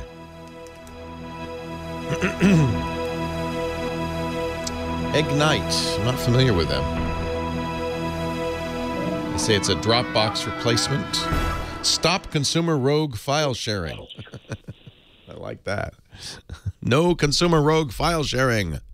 Heather Hammond, our phone ranger, says, is it too much XP talk? I said, no, we'll do it today. We're getting ready for April. Windows XP reaches the end of the line. After 13 years in service, Microsoft says, that's it. We're not fixing it. If there's a big, hairy exploit, big security flaw, too bad. You have been, consider yourself warned that we are not going to update security essentials. We will update antivirus definitions, so that's something. And, of course, third-party antiviruses, I'm sure, will continue to be updated. So one solution, if you want to keep using XP, get a router so you're kind of protected from the outside world. Run a good antivirus that is being updated for Windows XP. You're probably all right.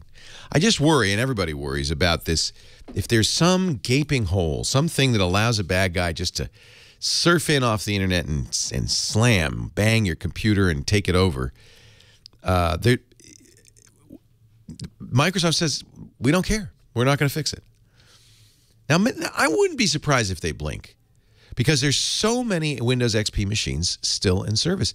I mentioned at the beginning of the show, 95% of all the ATM machines in the United States, almost 400,000 ATM machines in the U.S. are running Windows XP. And by necessity, those are connected to the internet. So that's how I mean, maybe it's not a public internet, but I bet it is in many cases. So they're vulnerable. And you got to believe the bad guys are trying to find some way to get to those machines. Press a button and they start spitting out 20s. Some guy with a bag comes by. I'll take those, thank you. We've seen it happen. Mike is in Redford, Michigan. You're our next caller. Hi, Mike. Leo Laporte, the tech guy. Mike, are you there? Did I press the right button? Is everything going well? I got that button pressed. I got this. Are you there, Mike? Huh. Let me put him on hold. Maybe it's me. Wouldn't be surprised. Let's try L.A. man in Fort Defiance, Arizona, or Laxman. Hey, Laxman. Oh, see, it is me. I don't hear Laxman either. Is there something wrong with the phone system? Oh, shoot. Oh, that would be really a boring show if it's just me talking the whole time.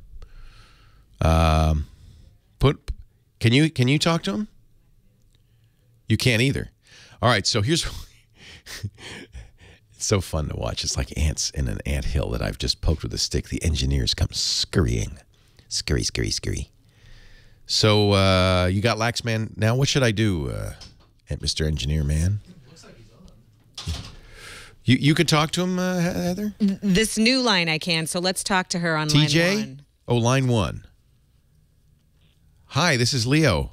Oh, is that me? Am I on? Great. Yeah, you lucked out. The phone system broke, and you are the big winner. Oh, my gosh. What's your name?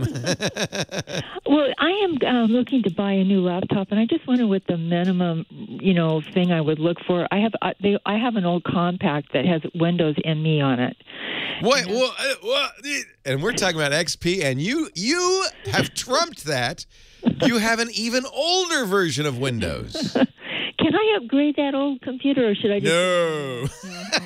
Well, you can't put Windows on it. You could possibly put a version of Linux that's designed for very old hardware. Oh. But now, ME, we're talking, 2000. Okay. Uh-huh. So, yeah. It works, but anyway. Yeah, no, that's the sad thing. The hardware does not really wear out in most cases. Yeah. It's just that times move on. Exactly. So, I think it's probably fine to get. You got 13 years out of that thing. Yeah, I know. You amortized its cost well. Well, it still has the floppy disk thing, and so I don't even know what. That's handy. Yeah, I don't know what the new stuff is. Do they have something comparable? If you want to work in government, it's good to be able to read floppy disks. Yeah. The floppy disk has pretty much been, Yeah. It's hard to even find them in stores anymore. Yeah, I have a whole bunch of them. But I'm just wondering what the minimum, Well, I would say price, or I don't do gaming, and I don't do anything except maybe just I go on the internet, just kind of do a lot of research on the internet. That's basically it. Yeah. Do you use word processor? You might use Microsoft Office or anything like that? Yeah, and also like Word, that type of thing. You use Word, okay. So there's a couple of possibilities. One is, you're going to go to Windows, I presume. Yeah. There are Windows tablets now. They run a version of Windows called RT, and they're a pretty good deal right now because nobody wants them. But they're fine, and what they do, they have a good browser, and they come with Microsoft Office is part of the price. Microsoft makes one called the Surface 2 that we're talking about, $500 maybe, $499, something like that. And then there's some other companies that make, there's one other company, Nokia makes one called the 2520. These are small, they're tablets. You can get a cover that has a keyboard on it, but it's kind of a nice hybrid if you think you might want something a little more portable, a little bit better battery life, that kind of thing. Oh, okay. Now, what size are the screens on those? Because they're 10 inches. They're 10 inch. They may be a little small for you. Oh, that's awfully small. Yeah, I don't like small screens. That's the thing I was going to ask too. How big do you want, though? Well, maybe 15-inch screen. 15's fine. There's lots of choices in the 15. So I think you're going to look at, I'll give you the minimum requirements. You're going to want 4 gigabytes of RAM. Okay, 4 gigabytes. Yeah, a lot of them come with more, but you don't need more for what you just described. Okay. You're going to want to, if you can afford it, if your budget. Was that a RAM you said?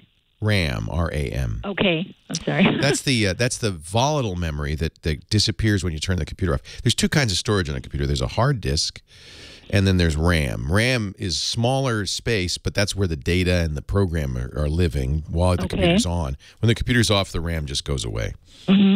And then so you have to have some non-volatile storage, and that's your hard drive. Nowadays, we're really for speed reasons recommending solid state drives. These are the same. They use the same kind of, instead of having a spinning disk, they use the same kind of memory you might put in your camera. It's flash storage, and they are very, very much faster, which means the machine boots in seconds instead of minutes. Programs load very quickly.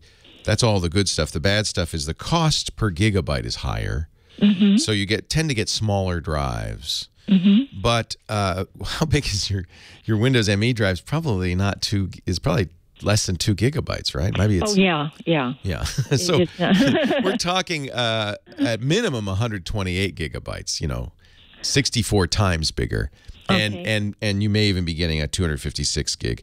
And if that's all you're doing, that's plenty of space. People need more because they're putting movies on there or editing a lot of photos, that kind of thing. No, I probably won't even do any of that. I think you'd find the speed improvement of a solid-state drive really is nice. Do most computers have that automatically, or do I have... A lot of laptops nowadays do. Okay. The less expensive ones do not. Oh. But it makes a big difference in speed. Okay. So I would at least compare price on that. Knowing that you don't need, the ones with spinning disks come with half a terabyte or a terabyte. That's so much more, 256 times more than you had. That you don't, I think you probably don't need it. So I'm saying get a smaller, faster drive for the same price. Okay. You also are going to be getting a fourth, I recommend this for battery life, fourth generation Intel Core processor.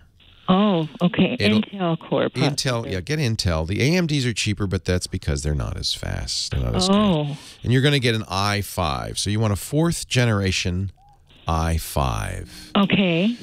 I would look at Lenovo. Oh, okay. Of brand names, Lenovo. Dell. Okay. And hang on for a moment. Leo Laporte, the tech guy.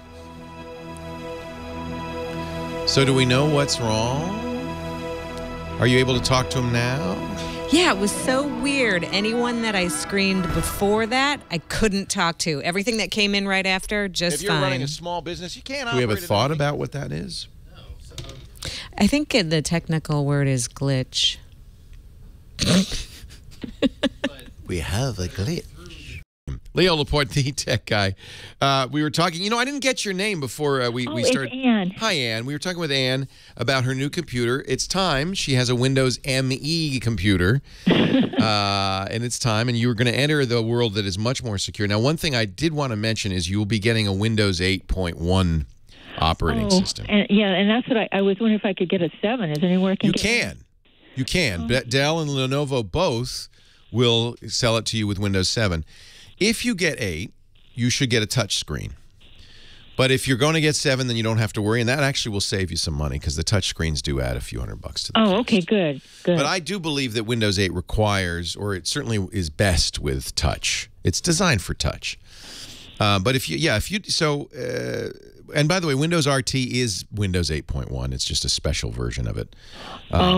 So if you want Windows 7, go to Lenovo online, go to Dell online. You can't go to the big box stores. They won't have 7 probably anymore. Most stores will probably have moved to 8.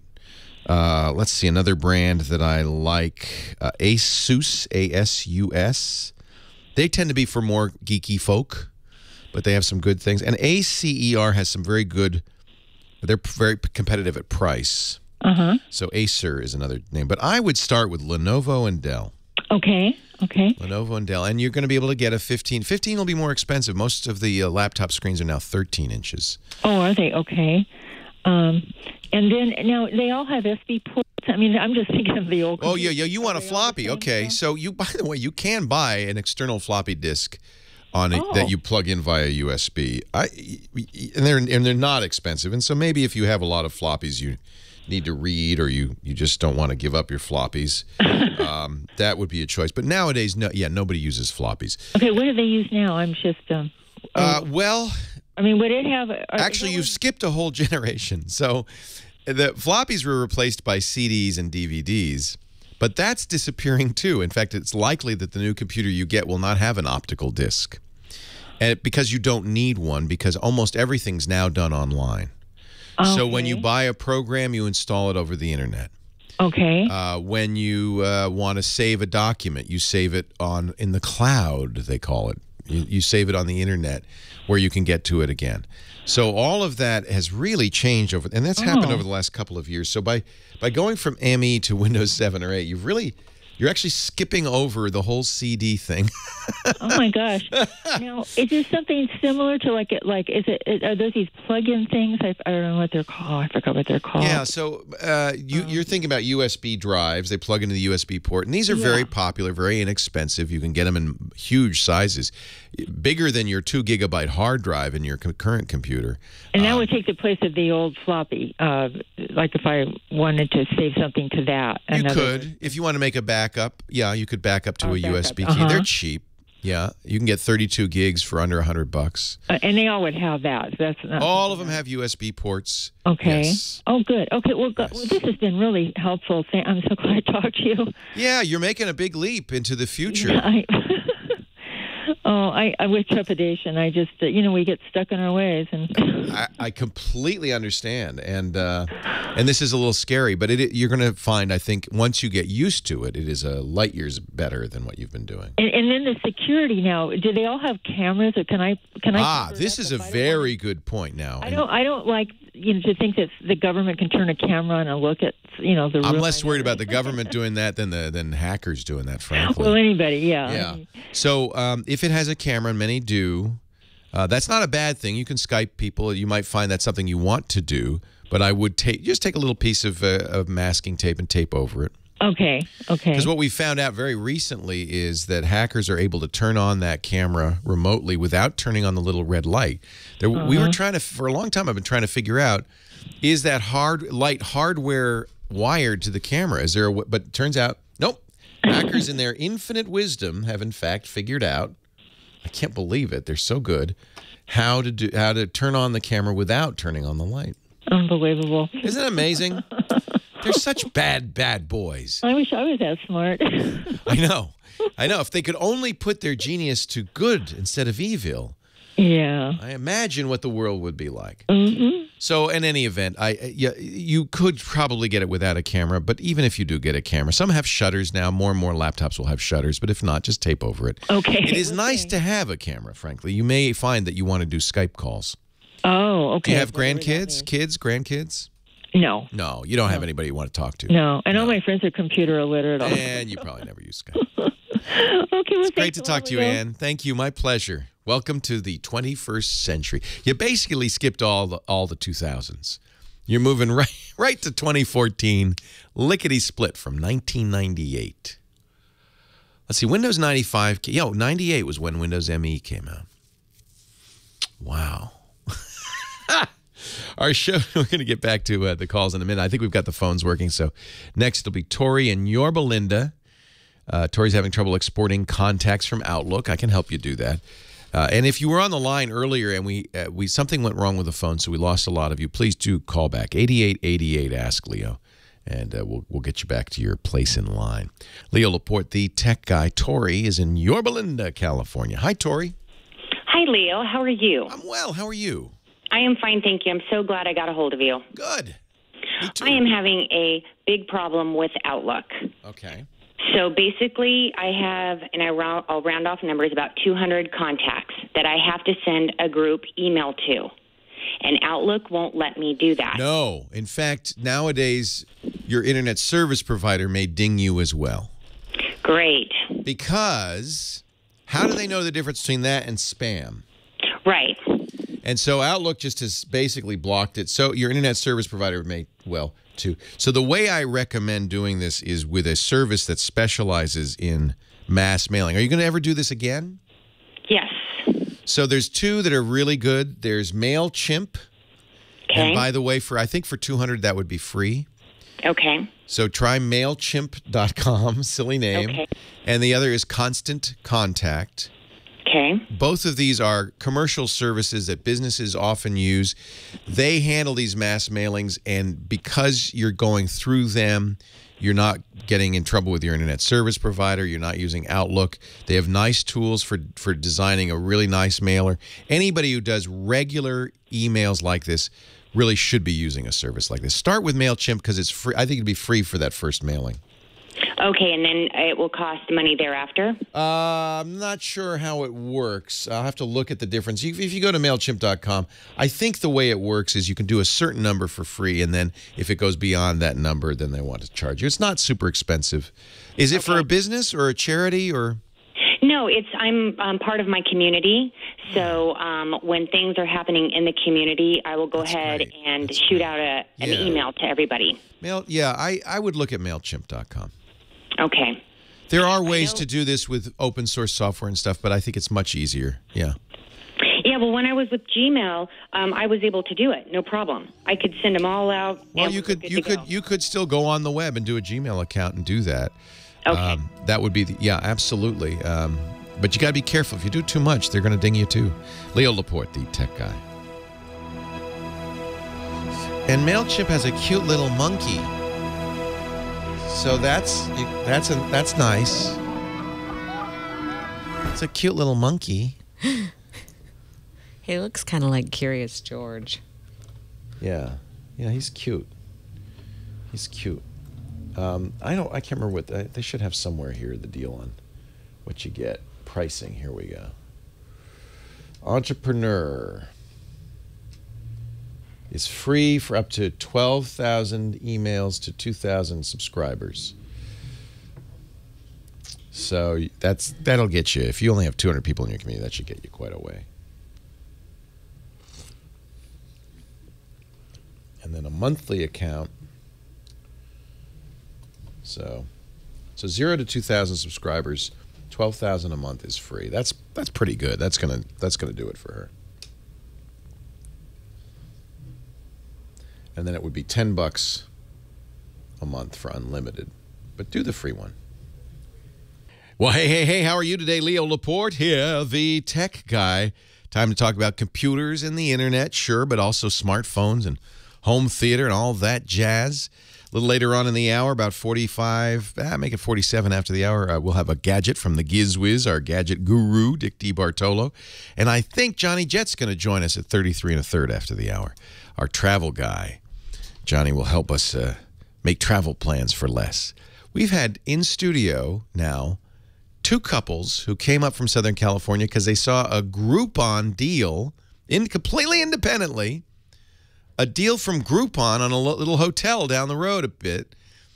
And completely independently, first it was John and Colleen, and now it's Ken and Jane. They came up from Southern California, stay at this little, it's kind of a shabby chic hotel. I hope they didn't misrepresent it in the Groupon. It looks better in the pictures, yeah. But I'm grateful to Groupon because we've had 2 different groups come up here. We ought to do like the casinos do. We ought to have a bus people in. Could have a nice little buffet, play some slots on the way out. Jerry is next in Rincon Hills, California. Leo Laporte, the tech guy. Hi, Jerry. Now, I am here. I really love your network. I'm on it all the time. I love all the shows. So Bless you. Tell you that. Thank you so much. I appreciate it. Yeah, no problem. Hey, I've got this Acer here. It was top of the line back in the day.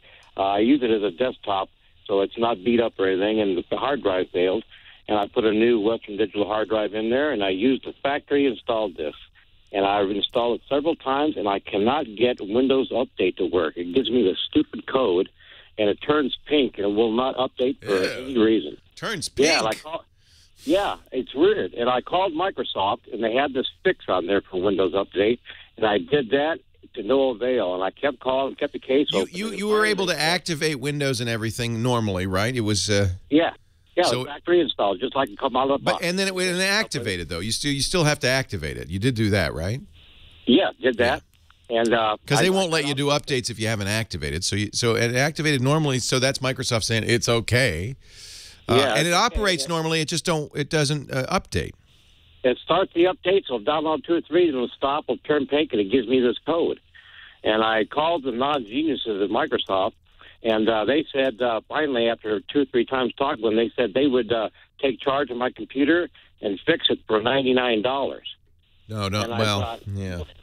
I could update to Windows 7 for $99. I mean, this is like a forced update thing, and they won't give me a reason why this won't work. No, and I don't like giving anybody control of my computer. I guess it's Microsoft, so that's okay. Well, it's a third party that Microsoft empowered to do that, but I don't. Yeah, I won't do that. I don't like that either. It's crazy. So when you say it turns pink, it turns red, kind of in warning.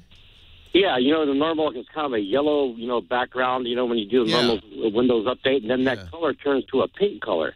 And it gives me this code. It says update code 802-4A as an alpha 000. And it's crazy. I'm pretty computer savvy. I've, messed with computers all since the 80s, and I've never come up upon it, especially with factory disk for the computer. I bought it brand new. Yeah. Well, I'm looking, and I see this error code. In fact, I see a guy who says exactly what you just said. After replacing my hard drive and reinstalling Windows, I'm getting this 8024 error. Let me see. Like they put this update bug in there, something forcing you to update them because it's crazy. I know there's been a couple updates, and I love Windows 7. I have computers on that, but this is such a great computer. It's not beat up. I didn't even have a scratch on it because I've used it like a desktop. And no reason not for it to have the stock things because it's got special features that I need to. Exactly. Well, and you really do want to run Windows Update because not doing so, as we've mentioned with XP, once that stops in April, makes you vulnerable. This one is Vista, but it's Vista Home Premium, which is even more disconcerting because they're still supporting that. Yeah. Well, I'm looking at answers.microsoft.com and. Here's the answer. Is Win64? Boy, this is. I'll put a link to this in the show notes, but this is nasty. You might. I'll run through this one solution that says right-click on the link that goes to Symantec, the Norton removal tool. Do you have Norton on there? No, I don't use I use ESET. I don't. Good man. Either. Good man. Yeah. So. Obviously this is not a Norton problem, so that answer's no good. Did it come? Well, but what I should point out that maybe that Windows machine, that Acer, came with Norton or McAfee free trial pre-installed. Yeah, when they come up, I don't let them initiate, and I just let the computer sit there without even opening up the browser. And then it says Windows Update, and I just let it do it and without even the browser open. Yeah. So I don't. Was it Norton that was? Is it the Norton program on there that came with? This is a McAfee. Came with McAfee. So it seems to be this is every answer to this has to do with removing completely the Windows, the McAfee or the Norton. So what I would do is surf to McAfee's site. They have a removal tool. It's not sufficient to merely uninstall it. You need to get rid of everything on there. Right. And I have that for Norton. I think ESET gives a link on their website to get those, and I have downloaded both of them for McAfee. Yeah, I would run those, get rid of every possible thing on there. And then, I don't actually see an obvious answer, and this is on Microsoft's own community site. Yeah, it's crazy. Yeah. So I'm not sure, but this seems to be the consensus is that, and this is not unusual, security software could be blocking it. It sounds like, you should have no problems at all because you did this clean install of the Windows that machine came with, admittedly an old version, but still a supported version, Windows Vista. And you didn't have problems when you got that thing home. So my guess is that there is a Windows update that is being blocked by the security software that comes as the free trialware. I know you never activated it, but it's still there with this Acer. So let's uninstall all of that stuff, use those removal tools in addition to the uninstall, and try again. You've got to get those updates installed. If you don't install them, especially with something as old as Vista, if you don't install them, then the likelihood of you getting hacked is fairly high. Being hacked can mean a variety of things, by the way. It can mean that you never even know you're hacked. From the point of view of the bad guys, the best hack is one that takes over your computer without your knowledge, never warning you, never giving you any error messages. You can blithely go along using your computer, and two things could possibly happen. One, the bad guy could be collecting passwords and email addresses and things like that. More likely, however, is you get added to what they call a botnet. Your computer, without your knowledge, logs into a internet chat and says, in effect, "What is thy command, O my master?" and just waits there. I've seen these botnets in action. Hackers will have thousands and thousands of computers logged into this chat room, just waiting. And then they can use these computers by issuing commands in the chat room to attack other systems, attack websites. This is to send spam. This is valuable. The hackers themselves, in all likelihood, are not using your systems. They then sell the botnet to often to organized crime.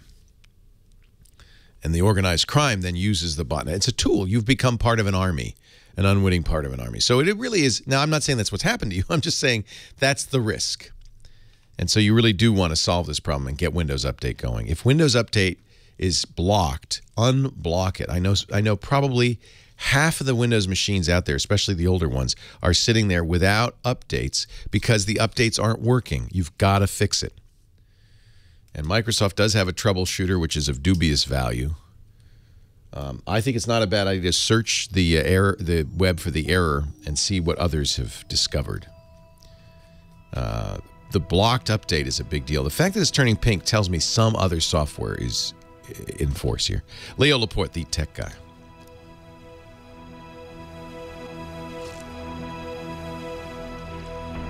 Now I have to go in the chat room.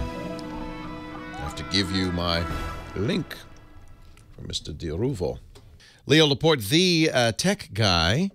So thanks to the chat room. Great suggestion. This comes from the Microsoft community at windows.com. Somebody did exactly the same thing our previous caller did. This is a very obscure bug. No wonder Microsoft can't solve it. Very oddball bug. It turns out that because and I bet you this is what happened. The new drive you put in is a different size.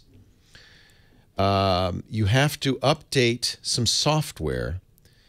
In this case, the software they're talking about is an Intel driver. It's very obscure, very oddball kind of error. But we will put a link in the show notes, which I haven't mentioned lately, techguylabs.com, to this. It's funny how many people have got it wrong, and how apparently Microsoft doesn't know anything about it. And it is very obscure, but that's where the internet is so great. If you look around long enough, you can usually find somebody who's figured it out. And in this case, it was because the drive size had changed. He needed to update a particular driver, I think an Intel driver. So we'll give you the link to the TechNet article. It was an HP driver, so you might have to go to the Acer site to check that. Difference in drive size. Who'd have thunk it? Actually, it makes perfect sense. Moving on to we got Laxman back. Yeah, I'm sorry, Laxman, about that problem. Hi, Leo. Good afternoon, Leo. I got disconnected twice. Yes, I apologize, and that was our issue, and I apologize, but glad you got back in. Oh, that's okay. Yeah, I got it back. Thank you. I want to take you back to old days. Remember when you, in the screensaver, you brought your daughter, 4 or 5 year old, with the glasses? Yeah, she's 21 now. She was only 4 or 5 year old with the glasses. Yeah, she had little glasses. So cute. But she had contact now, huh? No, she still wears glasses sometimes. She wears glasses. Yeah, she's adorable, Abby, and she's she's the light of my life. As I think anybody would say, their firstborn is always so special. As is my secondborn, for that matter. Yeah, I bet. Yeah. Hey, my question is, I'm thinking of buying a GPS app for my iPhone. Okay. It's a $50 app. It's a Garmin Street Pilot. Okay. I used to have Garmin Nuvi standalone GPS. I gave it to my daughter when she went out. So you've tried the free driving apps like Google Maps and Apple Maps? Yeah, here's the problem. My phone doesn't have data plan. Oh. So my T-Mobile plan, it doesn't have So what you'll want to do, and you can do this, I think you can do this with Google Maps, is pre-cache the information. Oh, pre-cache? Yeah, but the nice thing about the Garmin maps, and the reason they're so expensive, is because you actually keep all the maps on your smartphone. So all of that stuff goes on. So instead of buying a regular standalone GPS, which is like $150. It's the same thing. Yeah, it's the same maps, same information. Now, the only difference is the screen isn't as big, right? So instead of having two devices, I will have only one device, iPhone. Right. And that's just one of the reasons that, frankly, Magellan and Garmin and TomTom are all making iPhone apps. They realize the future isn't in hardware, it's in software. So without data plan, I should be able to use this as a standalone. Well, yeah. And there are other choices, because now you do want a GPS, obviously. So that means you'll need a device, iPad or iPhone, that has even though it doesn't have a data plan, has a GPS chip in it. All iPhones do. Not all iPads do. So make sure you got a GPS chip. No, mine is iPhone. Yeah, they all do. Another good choice that's cheaper, I would take a look at. I presume you have Wi-Fi at home and you're able to use Wi-Fi. Yes, I do. Yeah. I do have Wi-Fi at home. Is a program from MotionX called MotionX Drive. MotionX Drive? Yeah, and it's the same idea, except that you download the maps before you leave. Oh, before you leave. Yeah. Okay. So it's cheaper. Because and I don't remember if it's using Google Maps or some other maps. But so this will work in an offline mode. It's only 99 cents. Oh, 99 cents. And then the voice guidance is $10 a year. But the only trick is you'll have to download the maps ahead of time. But it has a very simple way of doing it. The thing is, if you get lost and if you turn the wrong way, will it get you back to... it will. It will. GPS. Yeah, it is basically GPS. The total issue here is where does the map data come from? And on free programs like Google and Apple Maps, it gets that as you go. And I do like that feature. I love that feature because I've been lost. I've been lost in foreign capitals. And I fire up my iPhone and say, "Get me back to the hotel," and it knows. It uses data, but it knows. So there's something to be said for that. But on the other hand, if you can plan ahead, there are numerous applications that will let you. If you plan ahead, that's the question. You got to plan ahead. Yeah. That's right. You plan ahead. But if you suddenly decide I want to go somewhere, but I should have the regular either standalone GPS or this particular phone. Yeah, and there are lots of and they tend to be from the mapping companies that used to make GPSs. TomTom has one. You mentioned Garmin. Magellan has one. Yeah. Navigon has one. There are a variety of GPS apps that include maps, but because you're including the maps, they're more expensive. Yeah, it's a $50 app. You know, 50's not bad. That's cheaper than buying a standalone GPS. Yeah, right. That's right. It's cheaper. And than most of these used to be $100. They realized that was too much. They couldn't charge that much, so they've dropped the price. About 4 or 5 years ago, I bought it for $130, $40, I believe. Yeah. If you have time, I would try just download MotionX. There's several MotionX apps. You want the GPS drive, and just just try it. Download all the files because it's only 99 cents. Download all the files. You could say I want everything, in the entire LA area, for instance. Well, actually, you're in Arizona, so I want. You could probably, you make a radius. I want everything. I want the whole state of Arizona. I want everything down to level, 2. So it's street by street of Arizona. Download it and drive around a little bit just to see. And I think that would be.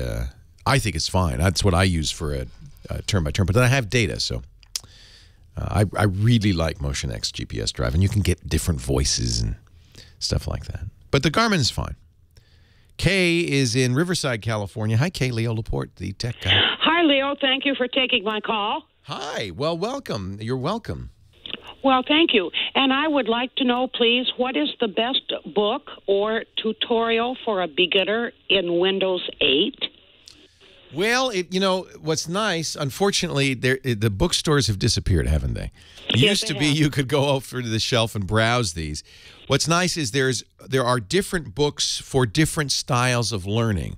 So if you're very visual, there's some books that have lots of visual pictures and screenshots. If you learn better by reading, or there's some that have step-by-steps. So there's many different ways to learn Windows with different styles of books. I'll tell you what, I have to take a break. There's a couple I really like. Do you like lots of pictures? No, I prefer step-by-step. Okay, step-by-step. Hang on, I'll tell you what I like in a bit. Leo Laporte, the tech guy.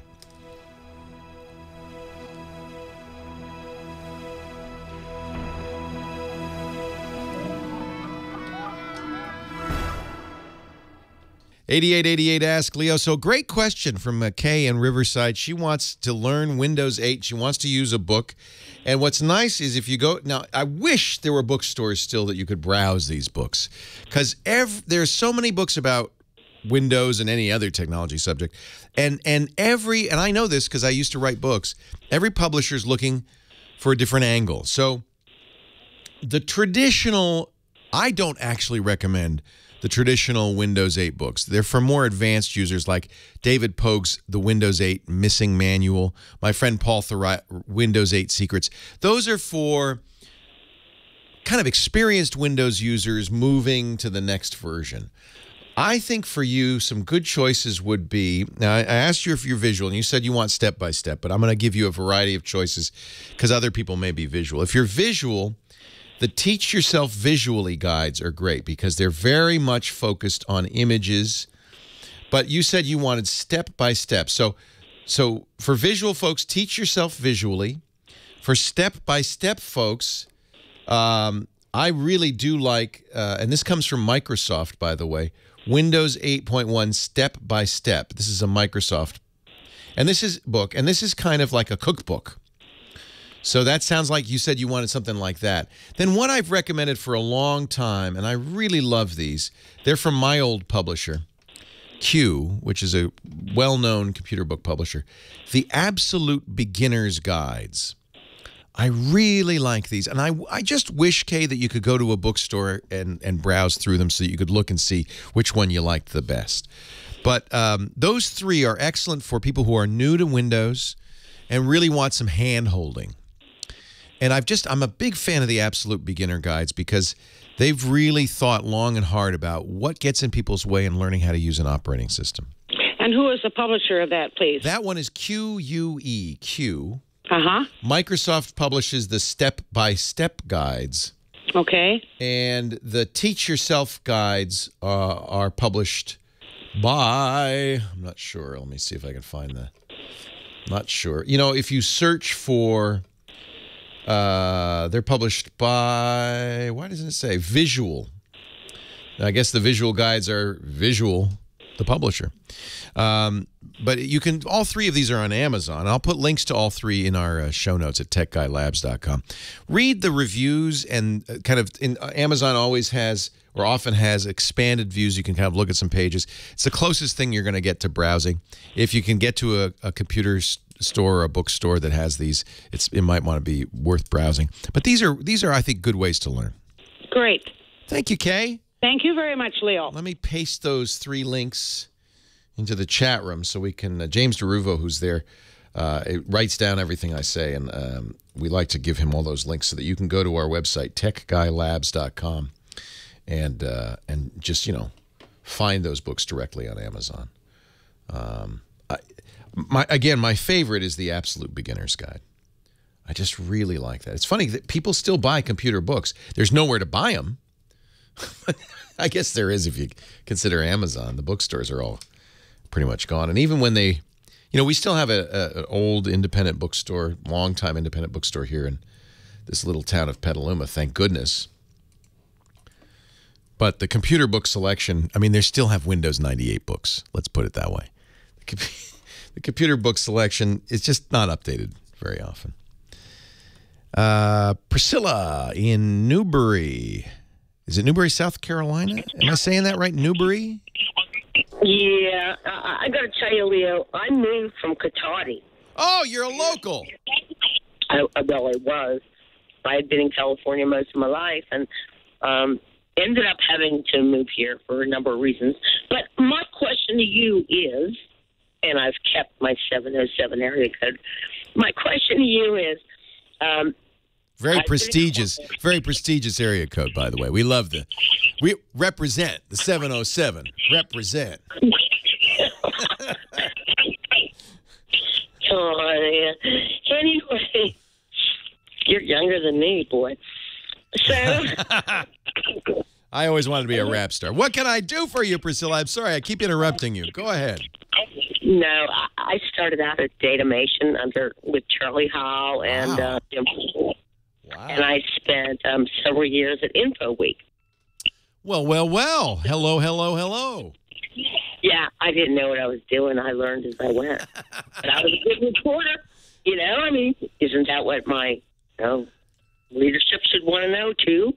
That's the fundamental question. What would they want to know? That's all you have to answer. You do that, you've done your job. That's what I felt. I couldn't understand a lot of it, but I knew where to go for answers. But anyway, let me get back to my question. I've been, like I said, 11 years with Sprint. I could tell, by the way, the worst connection ever. And even the chat room is saying she must be on Sprint. No, this is why. My phone's broken. Oh. So the only way I can use it is to use the speakerphone, which is why you're... Ah, that's where we're getting the noise. Okay, yeah. Yeah. Anyway, I want to get a new phone. I want to upgrade. So I went on their line, and I was due for an upgrade last fall sometime, and I just haven't done it. And I have right now a Galaxy S Epic 4G. Oh, time to upgrade. No wonder the speaker broke. The speaker just gave up. It said, "I'm too old. I'm not going to do it anymore." I bought the same phone 2 times in 4 years. You really liked it. Oh. I loved that phone. Right. Well, you're used to. You're comfortable with Android. I love Android. Yeah. Apple's for the old folks. Are you going to? By the way, Samsung wants you to believe that. Are you gonna stick with Sprint, or are you thinking of changing carriers? Oh, dude, I spoke with Sprint today for hours. I know, they're horrible. I know. But they're all, by the way, they're all horrible. Well, yeah, but this is what my question, actually is do I call Samsung or do I call Sprint? Oh, well, here's the difference. I would call Sprint, and the reason is... I did call Sprint. Well, I know you hate... So What do you want to know? What I want to know is, within the last 30 days, this phone that I want, the Galaxy 4, Yeah, nice phone. was within the last 30 days was $199. Right. Today I go to buy it. It's $249. Okay, that's not Samsung. That's Sprint. So the price for that phone, the actual price for that phone, is more like $700. I know, because I buy them unlocked. That means I buy them in effect, from Samsung instead of from a carrier. But when you buy it from a carrier, especially if you've got, you're due for an upgrade, they subsidize it. You know that. And that just means they change the subsidy by $50. And they may change it again. If I would recommend, Priscilla, it doesn't sound like you're a super happy Sprint user. And I don't know what's great in Newberry, South Carolina. So you need to go with whoever has the best coverage where you live and work, obviously. But if all other things being equal, T-Mobile is available in your area and works well, I'd go to T-Mobile. Personally, that's, I think, a better carrier than Sprint. But if you want to stick with Sprint, get it from Sprint, because they will underwrite it, they'll subsidize it, and they do so by extending your contract 2 years. That's who you talk to. That's where the price changes. Leo Laporte, the tech guy.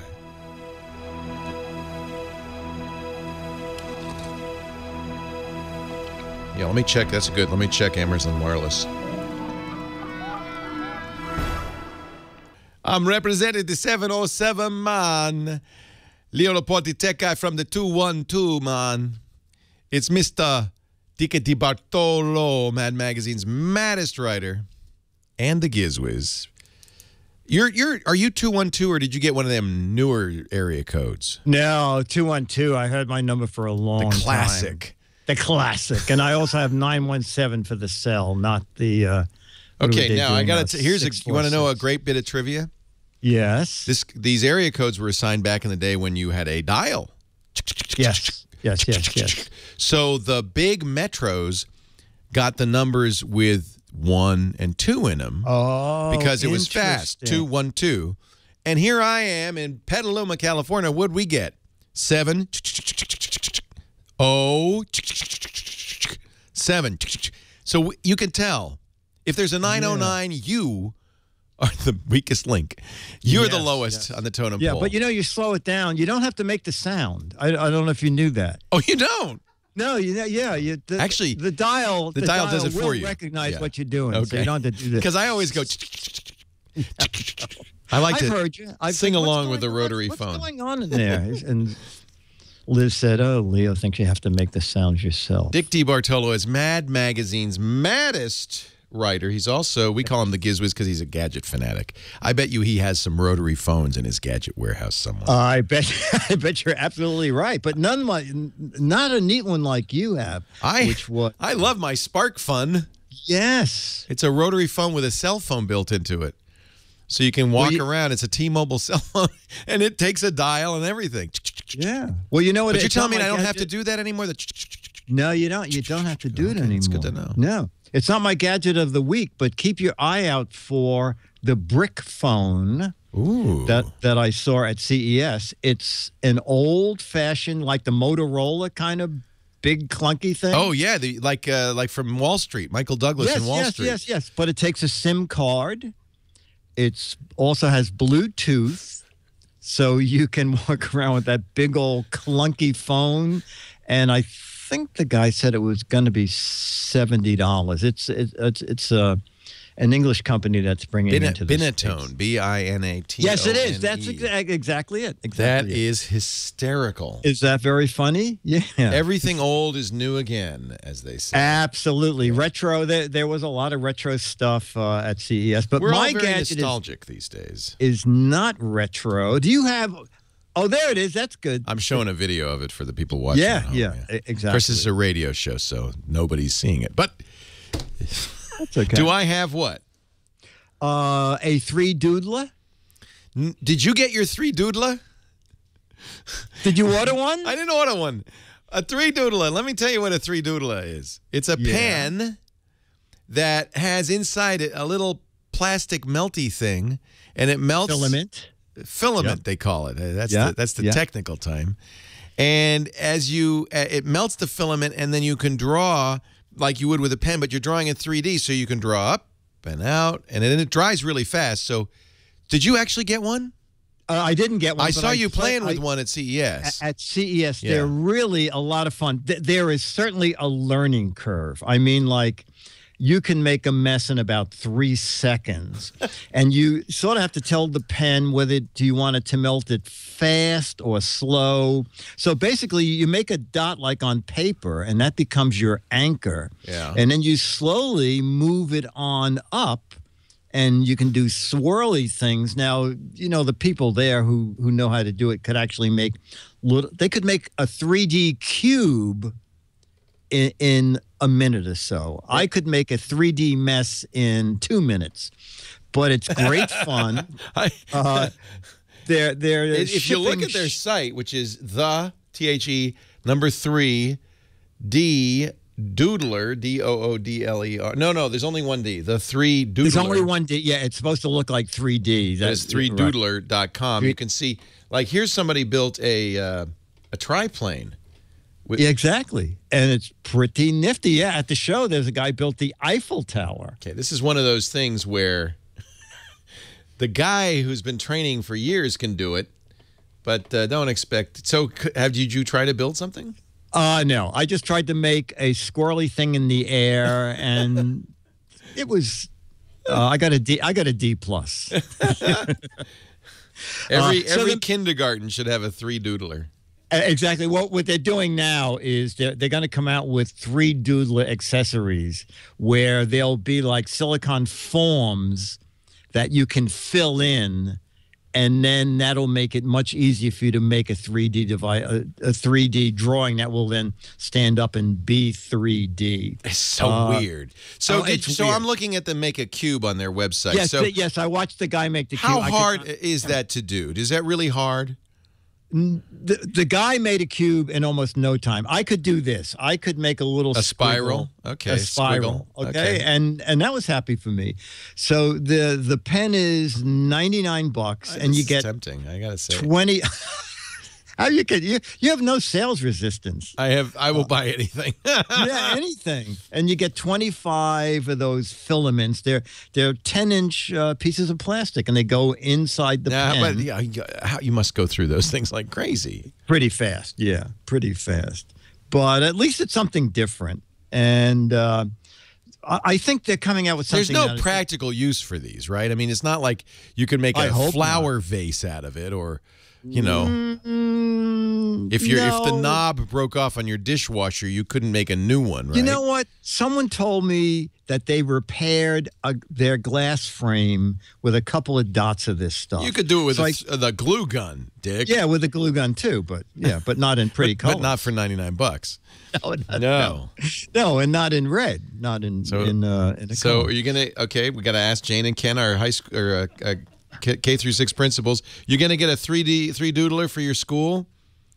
I'm gonna try. Yeah, why not? See? Why not? Yes, Why not? yeah. And the accessory they're coming out with that I think will be good is a pen holder, but the whole pen holder can be moved so that you can actually use that to steady the pen. So if you want to draw names or something, the LA school district spent $30 million on iPads. They could spend $99 on a 3-doodler. Oh yeah, I think they should get that and all the accessories. What, did every kid get an iPad? Yeah. Why didn't I go to that? Every school? kid in the LA school district got an iPad. Oh, okay. Well, that's the theory. The theory, okay. If you're a failing student, you only get the mini. Yeah. But if you're doing well, then you get the big one. Dick D. Bartolo's at gizwiz.biz. That's his website. You can read about the 3-doodler and see all of Dick's fabulous 3-doodle creations. Yeah. And play the What the Heck Is It? Now, don't you dare do a 3-doodle and say, what the heck is this? No, I wouldn't. It looks like you might have with this current one because it's something. The rules are it's a real item and it's the entire item. And if you can figure out what it is, you can win an autographed copy of Mad Magazine from Dickie D, or better yet, get the clever wrong answer. Doesn't have to be right. No, Dick never said you had to be right. What the heck is it? It's gizwiz.biz. Thank you, Dickie D. Hang on for the Giz Fizz coming up after the radio show and most of these internet stations. I'll be here. We're out of time. I can't believe it. How fast it goes. Thank you, Heather Hammond, the phone ranger. Thank you, Nathan Staten, our musical director. Thank you to Dickie D, and thank you to you for being here. We do the Tech Guy show every weekend in this station. If you can be back, I'd like it. I'll look for you. If not, have a great geek week. I'll see you next time. Leo Laporte, the Tech Guy. Well, that's it for the Tech Guy show for today. I'm Leo Laporte. Thank you so much for joining us. Don't forget, the Tech Guy is just the tip of the iceberg. We do nearly 30 shows now on the Twit Netcast network, and you'll find them all at twit.tv. We talk about Windows on Windows Weekly, Macintosh on MacBreak Weekly, iPad on iPad Today. You get your daily dose of tech news from Tech News Today, and our weekly roundtable show, This Week in Tech. It's all at twit.tv. And I'll be back next time with another great Tech Guy podcast. Thanks for joining me. See you next time.